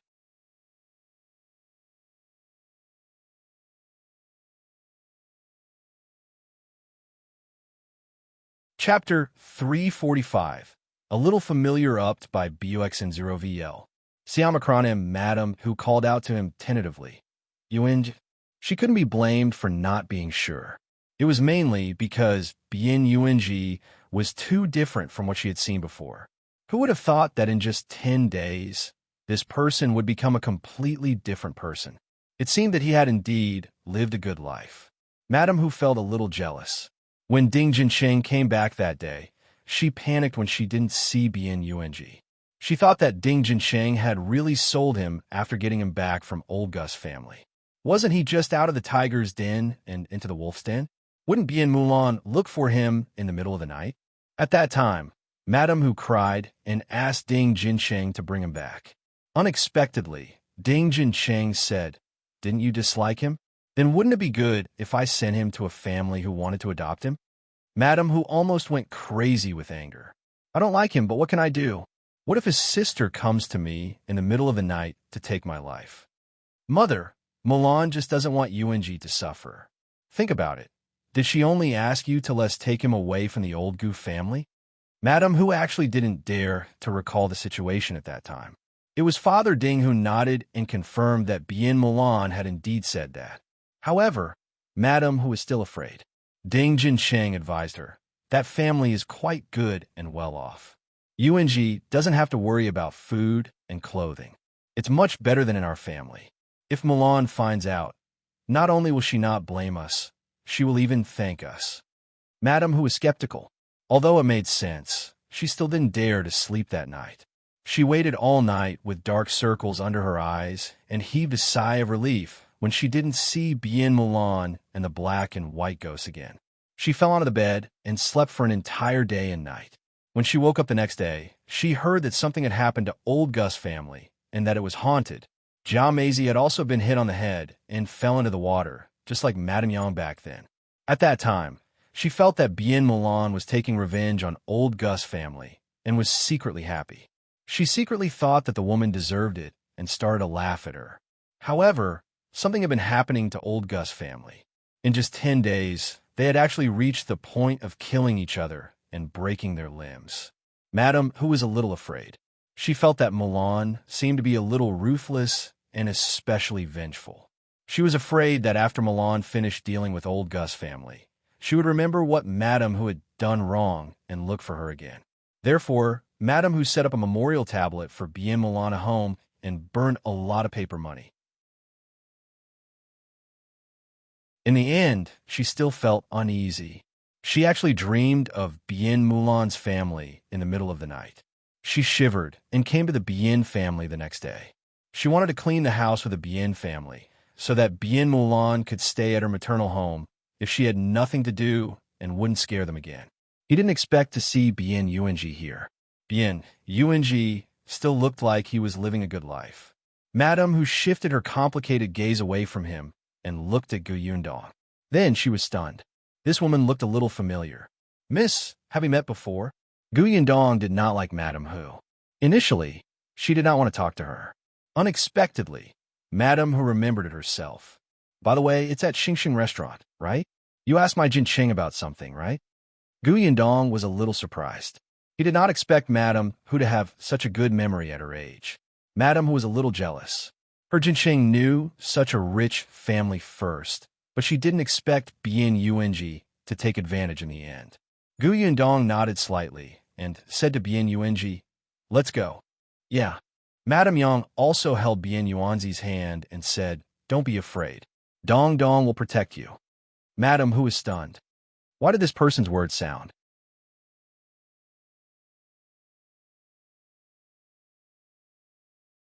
Chapter 346. That's Gu Dajiang's wife upped by BUX and 0VL. Siamacron and Madame Hu watched as the three of them got into the carriage, but her brows furrowed slightly. It was only when their carriage disappeared into the distance that she came back to her senses. She strode towards Annie Lee's house and asked her, "Hey, do you know who the person with UNG is?" Annie Lee shook her head. How would I know? She didn't really want to bother with Madame Hu. Besides, she really didn't know. She had only said a few words to UNG. That girl looked very noble. How could a poor family like hers dare to look at the girl? Seeing that she could not find out anything, Madame Hu was a little angry. At this moment, she could not be bothered to go to the Bien house. She turned around and ran home. When she saw Ding Jincheng chopping firewood, she hurriedly pulled him over and asked him very seriously, "Tell me honestly, who exactly is the person who adopted Bien Yuanji?" Ding Jincheng was taken aback, and his gaze drifted a little. Didn't I say it already? It's just a kind-hearted family who pitted you. Don't lie to me. Madame Hu suddenly shook off his hand and said angrily, "I met them all today. Not only did I meet Bien Yuanji, but I also met Gu Dajiang's wife." Yes, the woman who spoke like a child was Gu Dajiang's wife. Of course, she recognized Madame Yang. It was just that the Madame Yang she saw today was too different from before. Not only had she gained weight, but her face had also become better and her clothes were neat. She didn't dare to look at her anymore. It was only when she heard Madame Yang's words that she suddenly connected the two of them. However, Madame Hu could not believe it no matter what. Still, along the way, she was certain that it was Madame Yang, who was the woman holding Bien Yuanzi's hand. Ding Jincheng saw that his mother had seen them, so he did not hide it anymore. He pursed his lips and said, "That person is Yuanzi's cousin. Cousin, she's eldest uncle Gu Dajiang's daughter." Madame Hu's eyes widened. Gu Dajiang's daughter? Madame Yang's daughter? No wonder Madame Yang was also there. She frowned tightly. Gu Dajiang's daughter was back, and she looked rich. She returned to Jiangyu County, but she didn't show up. She didn't go back to Gu village, but only asked you to bring Bien Yuanji out? Ding Jincheng nodded. Yes, she knew that Bien Yuanji wasn't doing well. The Gu family didn't like him, so she took him away. She doesn't live in Jiangyu County? Ding Jincheng still nodded. Madame Hu lowered her head and thought for a moment. Suddenly, she clapped her hands and smiled. Then, she turned around and left. A bad premonition flashed across Ding Jincheng's mind. He suddenly pulled her back. Mother, where are you going? Where am I going? Ha ha ha, I'll go to old Gus' house. Madame Hu gloated. They extorted a tale of silver from me and tortured me. Do you see that? Old Gus' eldest granddaughter is so promising now. She clearly came back, but she doesn't even enter the house. Ha ha ha. Isn't that hilarious? Mother, hey, don't stop me. If old Gu finds out, he'll definitely regret it and die. I have to tell them that their rich granddaughter came back and took Bien Yuanji away without even looking at them. Ha ha. I want to laugh when I think of old Gus' face when he hears that. Madame, who was extremely excited. She just wanted to see the world in chaos. She struggled free from Ding Jincheng and wanted to leave.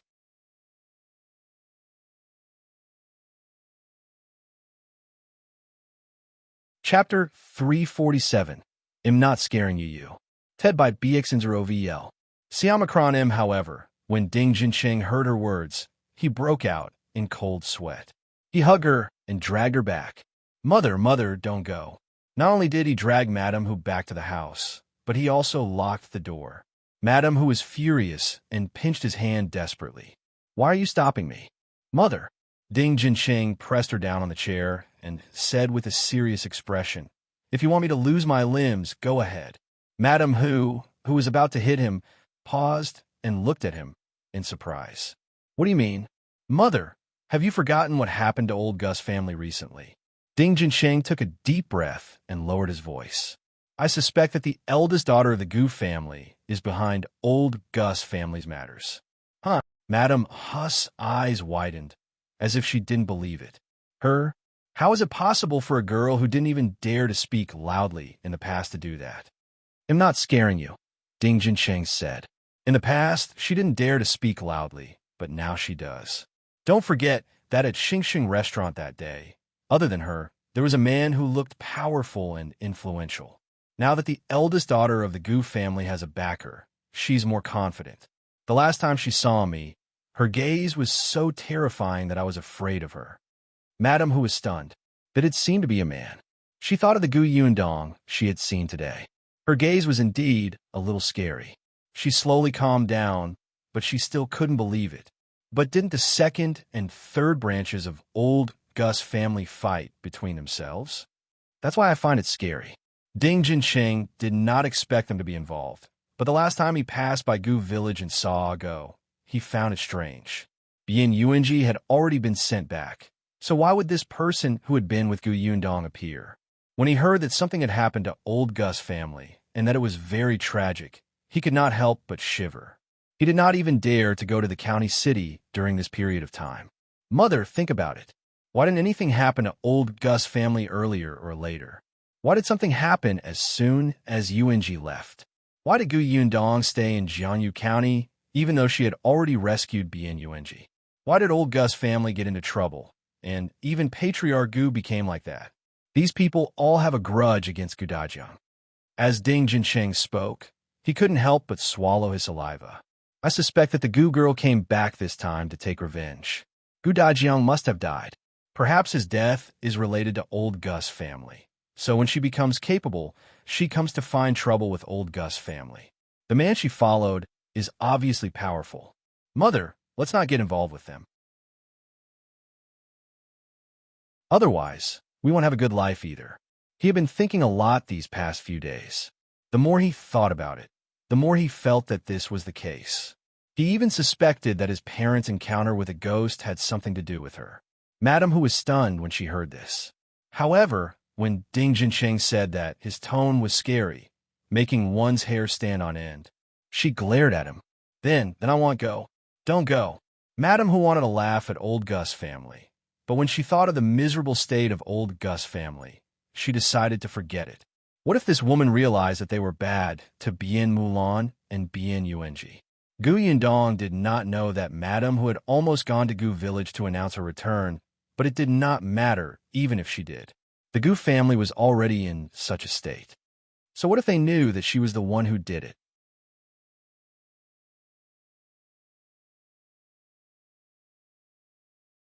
Chapter 348, Preparing to Bid Farewell You. TED by BX0VL. Siamakronim, now that the matters here were almost resolved. Since his father was not here, Gu Yundong was prepared to go back. She gave the owner of Xingxing restaurant more than 10 caddies of white sugar and asked him to pay more attention to Gu village. If Gu Dajiang or his aunt and uncle returned, he would tell them that she was safe and that she and the family were at the Shuana prefecture. Gu Yundong had left him the address of Aunt Kes' house in the prefectural city of the Shuana prefecture. This was to prevent old Gus' family from running to Yongfu village to cause trouble when they heard the news. Secondly, there were many people going to the prefecture capital, so it would be easier to find Aunt Kes' house.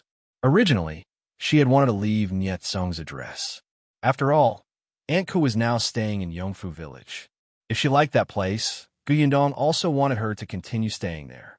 Otherwise, it would be too difficult for her to live alone. However, Niet Song's family was wealthy. If her father and the rest went over, they might not be able to see Niet Kong. It was better to leave Aunt Kes' address. When the time came, she would have to trouble the neighbors to keep an eye out. The owner of Xingxing restaurant liked white sugar very much and had a good relationship with Gu Dajiang. He agreed without hesitation. When everything was settled, Gu Yundong began to pack her luggage and clothes. She had not stayed here for long, so she did not have many things. However, he bought a lot of trinkets for Madame Yang and Bien Yuanji as a memento. Just as she was packing her luggage, there was a knock on the door. A Mao's voice came from outside the door. "My lady, Miss Shen is here." Gu Yundong was stunned. She opened the door and saw MDM Shen standing outside. She was dressed in dark green clothes and looked a little haggard. When she saw Gu Yundong, her smile was very gentle. Gu Yundong glanced at the bag on her back and was a little surprised. "What are you? I'm here to bid you farewell." Gu Yundong let her in and poured her a glass of water. "Farewell? Where are you going? Will old Gus' family let you go?" It was early in the morning and still a little cold outside. MDM Shen took a sip of hot water and felt much warmer. She smiled. "So, what if they won't let me go?" Gu Gang could not even speak. He stared and drooled all day. Madame Wang wanted to detain her as a slave. Now that Gu Gang was no longer supporting her, Madame Wang wanted to bully her to death, but she was no longer obedient. As for Madame Yu and her husband, they were still trying their best to find out where Gu Wanbao was. Didn't Madame Yu use such a despicable method to send her to Gu Gang's bed because she was afraid that Madame Shen would pester Gu Wanbao? Now, Madame Shen would let her have a taste of losing her son. MDM Shen was overjoyed and her smile became brighter. Back then, when Gu Gang wanted to take me in as his concubine, I lied and said that I had lost my household registration certificate. In fact, I had been hiding it all along. When Gu Gang wanted to go to the government office to get me a new one, I thought of a way to delay it until now. Although I'm his concubine on the surface, I'm still a good citizen. Even if I escape, they can't do anything to me.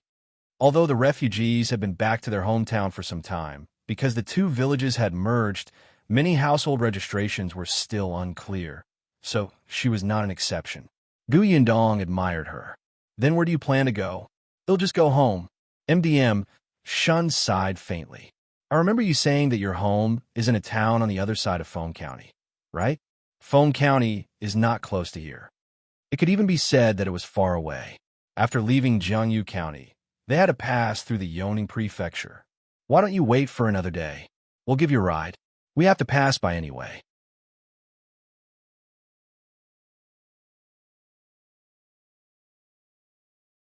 Chapter 349, A Favor You. TED by BX0VL. Siamakronim MDM Shen was stunned for a moment before she lowered her eyes and thought about it. To be honest, she was indeed a little worried about traveling alone. Originally, she had planned to look for a caravan after bidding farewell to Gu Yundong and see if she could hitch a ride. It would be great if she could be with Gu Yundong. Hence, she nodded and agreed. Thank you. Then I'll take you to your room to rest. We'll leave early tomorrow morning. Yeah. Gu Yundong brought her to the room next door. That room was empty and just needed to be tidied up. When Shen was working, Gu Yundong went out. Unexpectedly, as soon as she walked out of the courtyard, she saw Mao and the other three pushing each other toward her. Gu Yundong stopped in her tracks and glanced at them. The four of them immediately straightened their backs. However, their eyes did not stop rolling for a moment. Anyone could tell that they wanted to say something, but hesitated. Gu Yundong entered the central room and said, "Do you have anything to say to me?" The four of them quickly walked in and looked at each other. After a while, Mao, who was the boss, said, Miss, we want to beg me for something." Beg me for something? Gu Yundong was surprised. Why did it sound so serious? She couldn't help but sit up straight. Go ahead.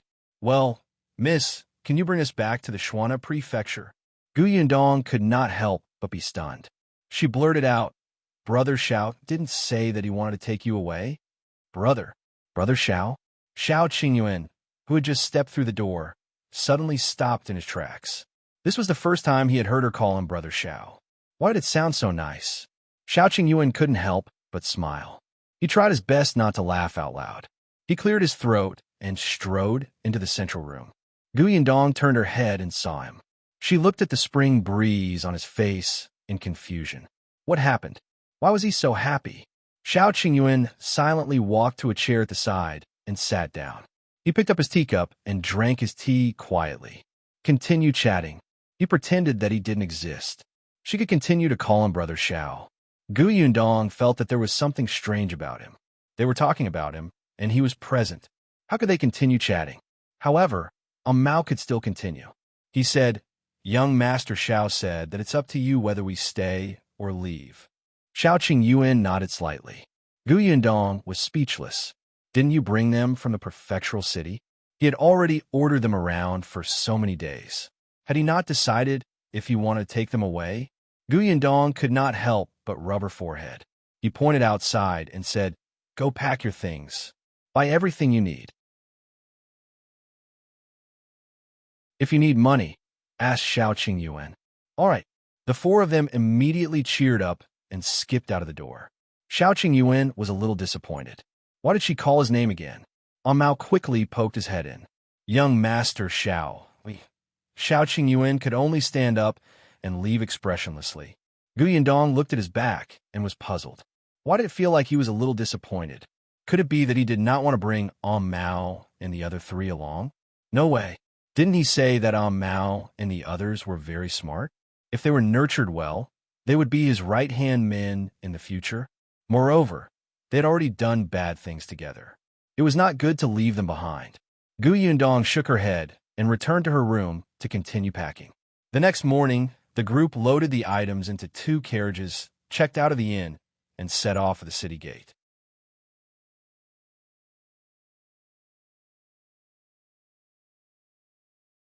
Chapter 350, Follow-up of Gu Village U. TED by BX0VL. Siamacron M, sitting in the carriage, Bien Yuanji looked very happy. He would be able to see Yashu and the others soon. Although he had yet to find his parents, his cousin was right. As long as he lived well, he would definitely be able to see them. Shen was also sitting in the carriage. As she watched this place that had given her a painful experience get further and further away, her mood was unprecedentedly calm. Unfortunately, Gu Village was not peaceful at all. After Madame Wang found out that she had disappeared, she started to shout everywhere that she had eloped with someone and wanted to find her and drown her in the pond. It was a pity that Gu Gang was no longer the village chief. At most, he was only the patriarch of the Gu family in name. However, it was likely that he would not even be the patriarch soon. As the new chief of Gu Village, he did not react to Madame Wang's words at all. He even heard from the family living next door to Old Gus family that Madame Wang had tortured Madame Shen until she ran away. So he reprimanded Madame Wang fiercely. Only then did Madame Wang realize that her family really had no status in the village anymore. They were the kind that anyone could step on. She hated it to death, but who could she blame? In the end, no matter how she thought about it, it was all because of Gu Gang, who had to take a concubine despite being so old. Therefore, when she was taking care of Gu Gang, she became extremely impatient. Not only did she curse, but she also often starved him and kept him cold. Not long after, he became so thin that he was only skin and bones. He did not have any energy left. His son and daughter-in-law didn't care about him at all. They didn't even have enough time to look for Gu Wanbao, let alone care about such a useless person. However, Gu Gang's vitality was still very tenacious. He could not die, so he could only suffer. The Gu family, which was not far away from them, was not doing well either. The brothers had lost their arms or leg. Now, he could not do any work and had to lie in bed every day to be served. To the two of them, what was the difference between them and trash? In the beginning, the two of them would still scold each other. Later on, when they ran out of strength, they would lie on the bed in a daze. Their willpower was especially low. Occasionally, when their temper flared up, they would scold their children. After scolding their children, they would scold their wives. After scolding their wives, they would start scolding their parents. Not only had their families been tortured, but they had also destroyed many things. The old Gu family, who had spent almost all their money to treat their injuries, was now extremely poor. The children of old Gus family's two branches, who had been slacking off whenever they could, had no choice but to work now. The younger ones had to go to pick pig grass and firewood. Every day, they would come back and look at their swollen fingers with teary eyes. It was only then that they realized what kind of life Gu Yundong and her siblings had led in the past. There was regret and hatred. Why didn't Gu Yundong and her siblings come back? If they were here, they would be the ones doing the work. Jiameizi was so tired that she couldn't even straighten her back every day. In the past, she was the laziest and most greedy sister-in-law, but now, she couldn't sleep or eat her fill every day. In the day, she had to wash clothes, cook, and go to the fields. In the middle of the night, she had to take care of Gu Day. Sometimes, when Gu Da's temper flared up, he would hit her. He blamed her for selling the third branch's child and implicating him, causing him to become a cripple. Jiameizi didn't dare to retort. She had gone back to her maternal family, but what did they say? Maisie, your reputation is ruined now. Everyone in our village knows that you wanted to harm your sister-in-law and even cut off your third uncle's leg. Now, it has already implicated your niece's marriage. If you're divorced, our Jia family will treat it as if we don't have a daughter like you.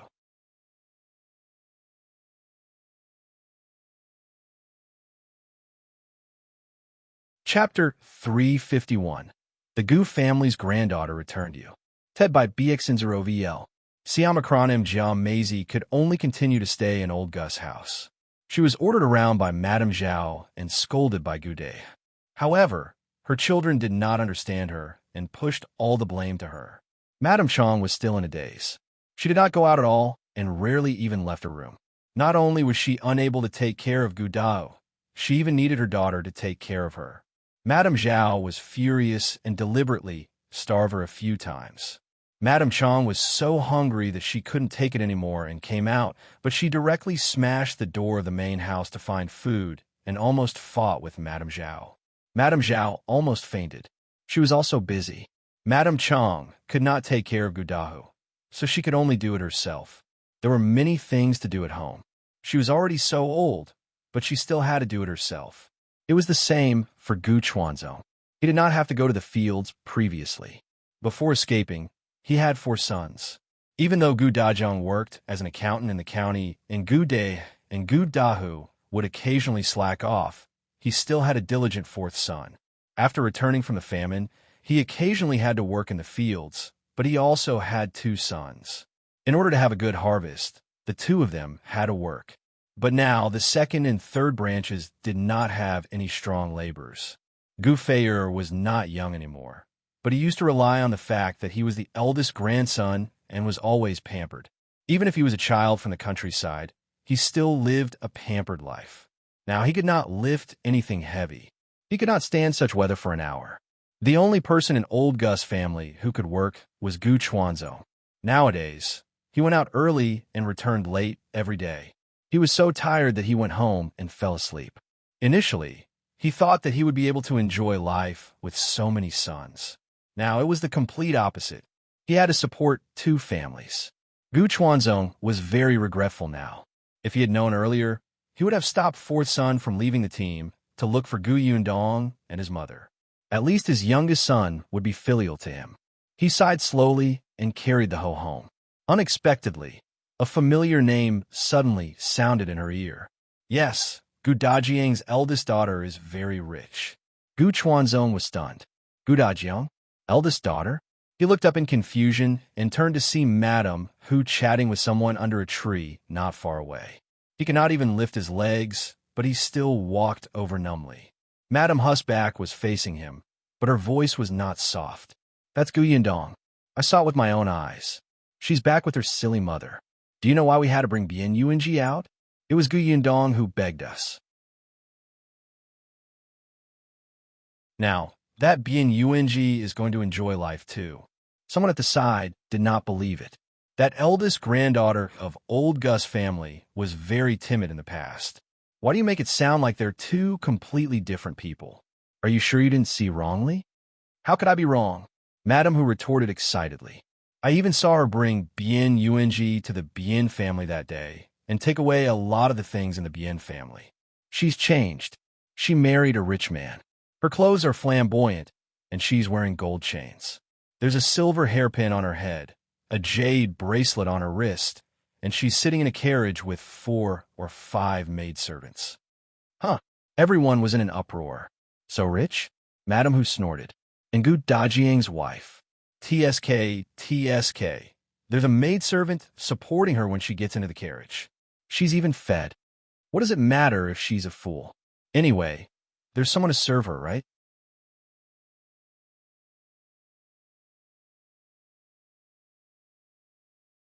Chapter 352. Why doesn't she care about me? You. Ted by BXN0VL. Siamacron M. The more Madame Hu spoke, the more excited she became. Bien Yuanji has already put on new clothes. In just a few days, he's gained weight, and his complexion has improved. After eating, a maidservant will wipe his mouth and make sure that his soup isn't too hot. He can buy whatever he wants. He can even throw away a stick of candied hawthorn, just for fun. When she said this, even the children beside her came over and swallowed their saliva with sparkling eyes. Why would he throw it away? He can give it to me. Madame Hu glanced at the child who spoke. To you? Well, he was suffering here in the past. Did you give him a grain of corn? Dream on. Everyone was extremely envious. If they had known that Bien Yuanji had such good fortune, they would have treated him better. One of the families in the crowd was stunned. When they thought of the bag of white rice that had suddenly appeared in their room a few days ago, their hearts pounded. They were the ones who took Bien Yuanji home for a meal when he was about to freeze to death. In that case, was he thanking them? However, old Gu, who was standing at the back of the crowd, became more and more shocked. His eyes lit up as he listened. His body, which had originally felt weak, suddenly erupted with a huge force. He pushed away the person in front of him and stood in front of Madame Hu in a few steps. She widened her eyes and asked, "Is what you said true? Is what you said true?" Madame Hu was so shocked that she almost fell off the standing stone. She barely managed to stabilize herself before she saw old Gus' weathered face clearly. She secretly pursed her lips and smiled. Of course it's true. Why would I lie to everyone? Then why didn't she come back? Why didn't she come home when she had money? Madame Hu laughed. Why do you think? Wasn't she afraid that your Gu family will cling onto her like blood-sucking insects? Old Gu, don't tell me you don't know what kind of life Gu Dajiang's family used to live. You bullied them in the past. Do you think they will come back and be filial to you? Do you think they're stupid? Let me tell you, she's smart. She secretly took Bien Yuanji away and didn't even look at you. But she's a member of old Gus' family. She's my granddaughter. How can she leave us alone when she's rich? Old Gu was so angry that he was panting. The veins on the back of his hand were bulging, as if he could not accept this fact. The Gu family had already become like this. If Gu Yundong was really rich, why would he need to work so hard? His second and third sons could also go to a good medical center to treat their illnesses. They could also live in a big house with people serving them. Madam Hu sneered. You really dare to think about it.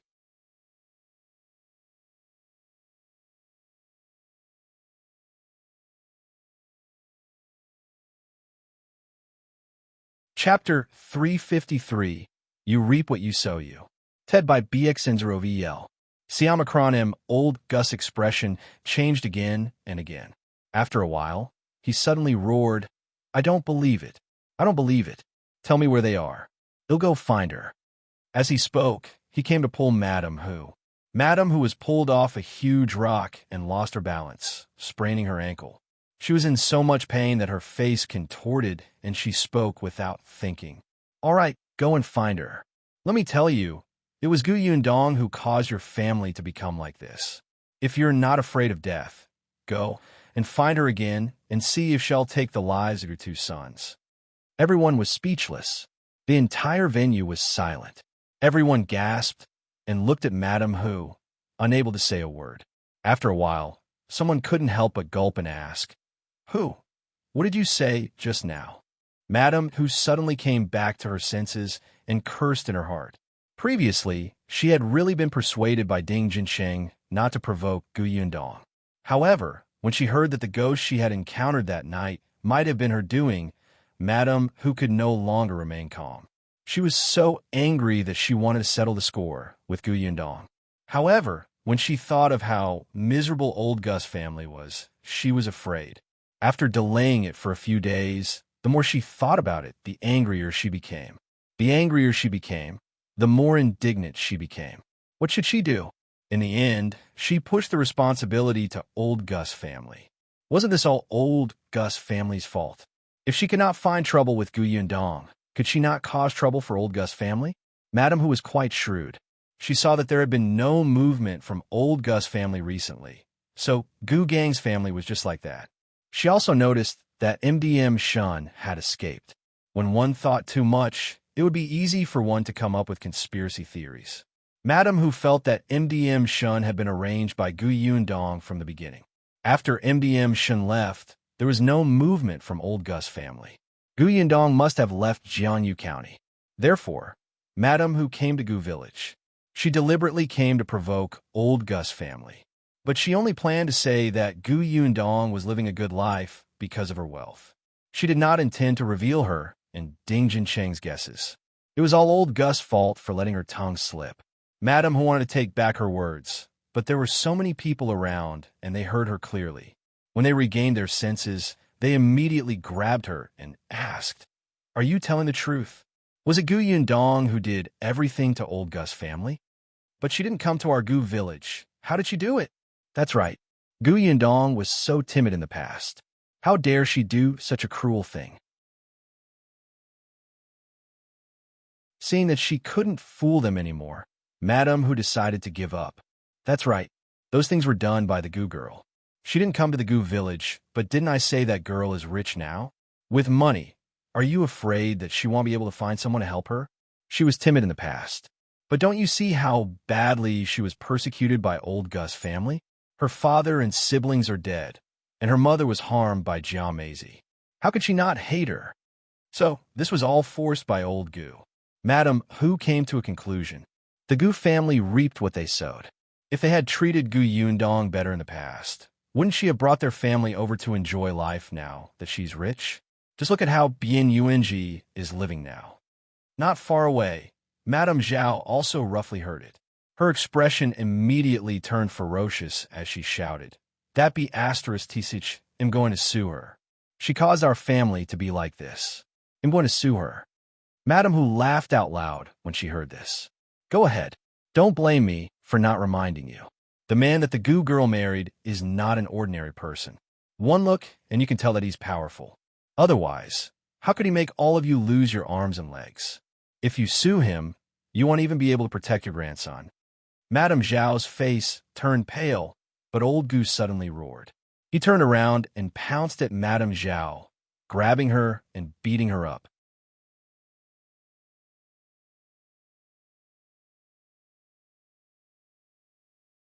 Chapter 354, Dust Settled You. Ted by BX0VL. Siamakronim, everyone was stunned by this change, but old Gus' eyes were bloodshot as he hit Madame Zhao fiercely. It's all your fault. It's all your fault, you old woman. If you hadn't treated Dajiang's family badly, we wouldn't have become like this. It's all your fault. He kept replaying what Madame who had just said in his mind. If he had treated them better in the past, he would have been taken away to enjoy life now. A stepmother is a stepmother. Your own son is spoiled like a piece of trash. Dajiang was your slave. You even abused Yuanji. You old woman, they'll beat you to death. Madame Zhao was about to go crazy. As she dodged, she shouted, "How can you blame me? You didn't even take your own son seriously, and now you're blaming me. Gu Chuanzong, you're not a man. When we kicked their family out back then, it was clearly your idea. You are the most disgusting person." Madame Hu and the others watched from afar as they exposed each other and watched them fight each other. The Gu family was finished. Completely finished. Madame Hu pursed her lips and felt happy. She felt that she had said enough and left. Later on, she heard that old Gu and Madame Zhao were covered in injuries and had to lie in bed for a few days to recover. The Gu family was even more chaotic. Later on, Madame Zhao really complained to the village chief and wanted to arrest Gu Yundong. But the new village chief ignored her. Besides, she had no evidence, and Gu Yundong was not around. Why should she be arrested? In any case, Madame Zhao did not dare to go to the county city to complain to the county magistrate. She could only go home gloomily. Old Gu had been regretting not treating Gu Dajiang's family well these days. He had gone to look for Madame Hu several times. When he went to her house, he cried bitterly. As he cried, he said that he missed his eldest son and his eldest granddaughter. He asked her where Gu Yundong was. How could Madame Hu know? She was so annoyed by him that she regretted it so much that she had acted rashly. In the end, Ding Jinxing simply told him about the inn that Gu Yundong used to stay in. Anyway, he only knew about that inn. Old Gu went to look for her, but the waiter said that she had left long ago. Old Gu wanted to verify if that person was Gu Yundong, so he listened to the waiter describe how rich she was, how well she ate, and how good she looked. It was as if he was stabbed in the heart. After he returned, he scolded Madame Zhao, and the two of them fought again. Then, he went to look for Madame Hu to cause trouble, claiming that it was her fault for not telling them earlier and causing the Ding family to be in trouble. The other members of the Gu family naturally heard about what happened to Gu Yundong. They were jealous and regretful at the same time. In the end, they became envious of Bian Yuanji. Old Gus' life was getting poorer and poorer, and everybody was in chaos every day. Old Gu thought about Gu Yundong all day long. He hoped that she would come back and take him away. Gu Yundong sneezed several times because of this. Xiao Yuan almost thought that she had caught a cold. The temperature difference between morning and night was indeed a little big. They were on the road, so there would be times when they didn't realize it. Gu Yundong felt that her family missed her, so she could not wait to go back. It took 3 days to travel from Jiangyu County to Feng County, where the Shen family's home was located. Gu Yundong sent her all the way and took a slight detour to bring her directly to the town where her family lived. However, the closer she got to home, the more silent MDM Shen became. When she arrived at her destination, she sighed heavily and said in a low mood, "Thank you for your help along the way. We will meet again if fate allows." After saying that, she looked at Madame Yang and Bian Yuanji before lifting the curtain and going down. However, in the next moment, she suddenly retreated.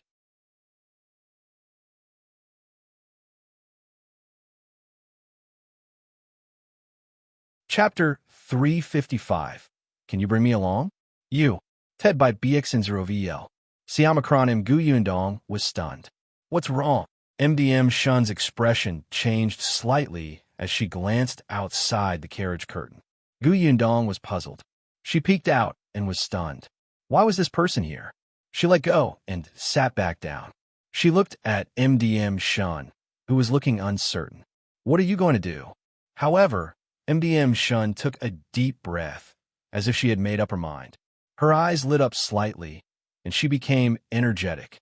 Actually, I've been holding a question in my heart for the past few days, Yundong, she said. Can I follow you to Xuanhe Prefecture in Yongfu Village? Gu Yundong was surprised. You're not going home? MDM, Shen smiled bitterly. My parents are gone, and I don't have any relatives at home. Actually, I've been hesitating. I thought that even if I went back, I would be alone. I felt very relaxed and comfortable spending time with you guys these few days. Especially when I heard you introduce Yongfu Village to Yuanji, I yearned for it very much. She was also a little reluctant to part with those rare friends. After spending a few days together, Gu Yundong, Xiao Qingyuan, Mao, and the others were all very clear about her past in the Gu village. They knew that she had become a concubine to an old man in his late 50s, but no one looked at her strangely, despised her, or distanced themselves from her. Sometimes, she even felt that she was not clean. When she went back, she might just live a life in a daze, but deep down, she still yearned for a beautiful life. I've been wondering if I should go home or find another place to start over.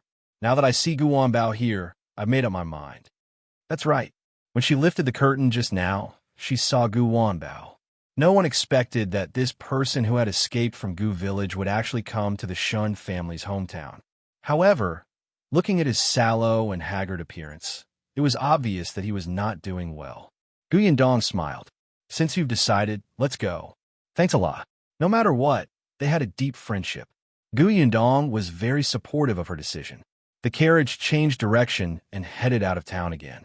Gu Wanbao, who was squatting in the corner, only had time to squint at the back of the carriage before he sniffled and shrank back. Madame Shen's original name was Shen Sitian. Perhaps because the direction in her heart was finally clear, her smile could not help but become much brighter. The group went out of town.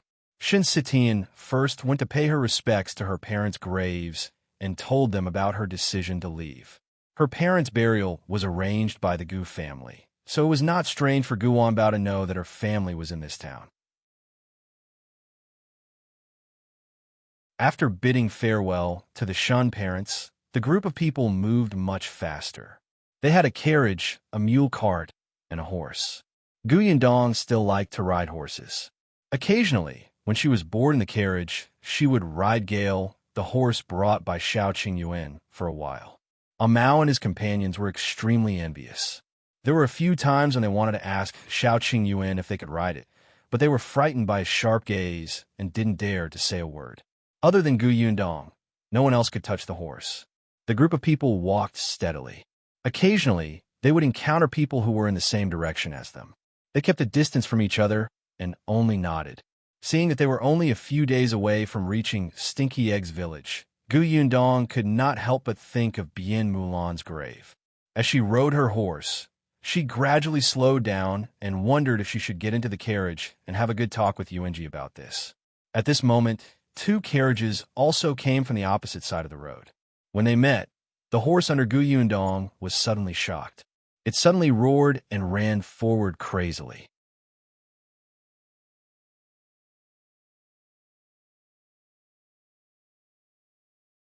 Chapter 356, Fear You. TED by BX0VL. Siamacronym. Gu Yundong screamed and hurriedly grabbed the reins of the horse. She tried her best to stabilize herself and try not to fall off. Xiao Qingyuan's expression changed drastically. He suddenly pulled the carriage and hurriedly instructed the people in the carriage. Miss Shen, take good care of them. As he spoke, he took out his dagger and cut off the reins. He mounted Wind Chaser and chased after him desperately. Shen Sitian only had time to hug Madame Yang and Bien Yuanji. When she stuck her head out again, she could barely see Xiao Qingyuan's disappearing back. Be careful, she could only shout. Then, she turned around to comfort the panicked Madame Yang. Although Gu Yundong was very familiar with riding horses, she still could not deal with such a crazy horse that seemed to have been provoked. She could only hold the reins tightly and try her best to stabilize herself so that she would not fall. It was fine if she fell down here, but she was afraid that she would be trampled to death by the horse before she could get up. Gale calmed down. She tried to calm it down, but at this moment, Gale could not realize who was on her back. It could not even tell the direction anymore and began to run into the forest. Gu Yundong hurriedly lowered her body to prevent the branches from scratching his face and eyes. However, She was anxious. The horse did not slow down at all.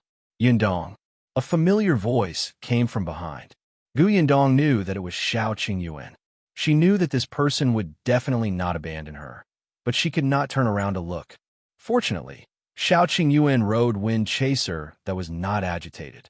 Moreover, he had been with Gu Yundong for a long time and clearly realized that she was in danger. He quickly caught up with her. The path in the forest was not easy to take.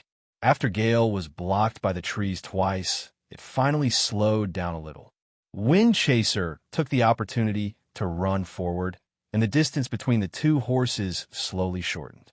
Xiao Qingyuan controlled Wind Chaser to block Gale and reached out to Gu Yundong. "Give me your hand. He'll pull you over."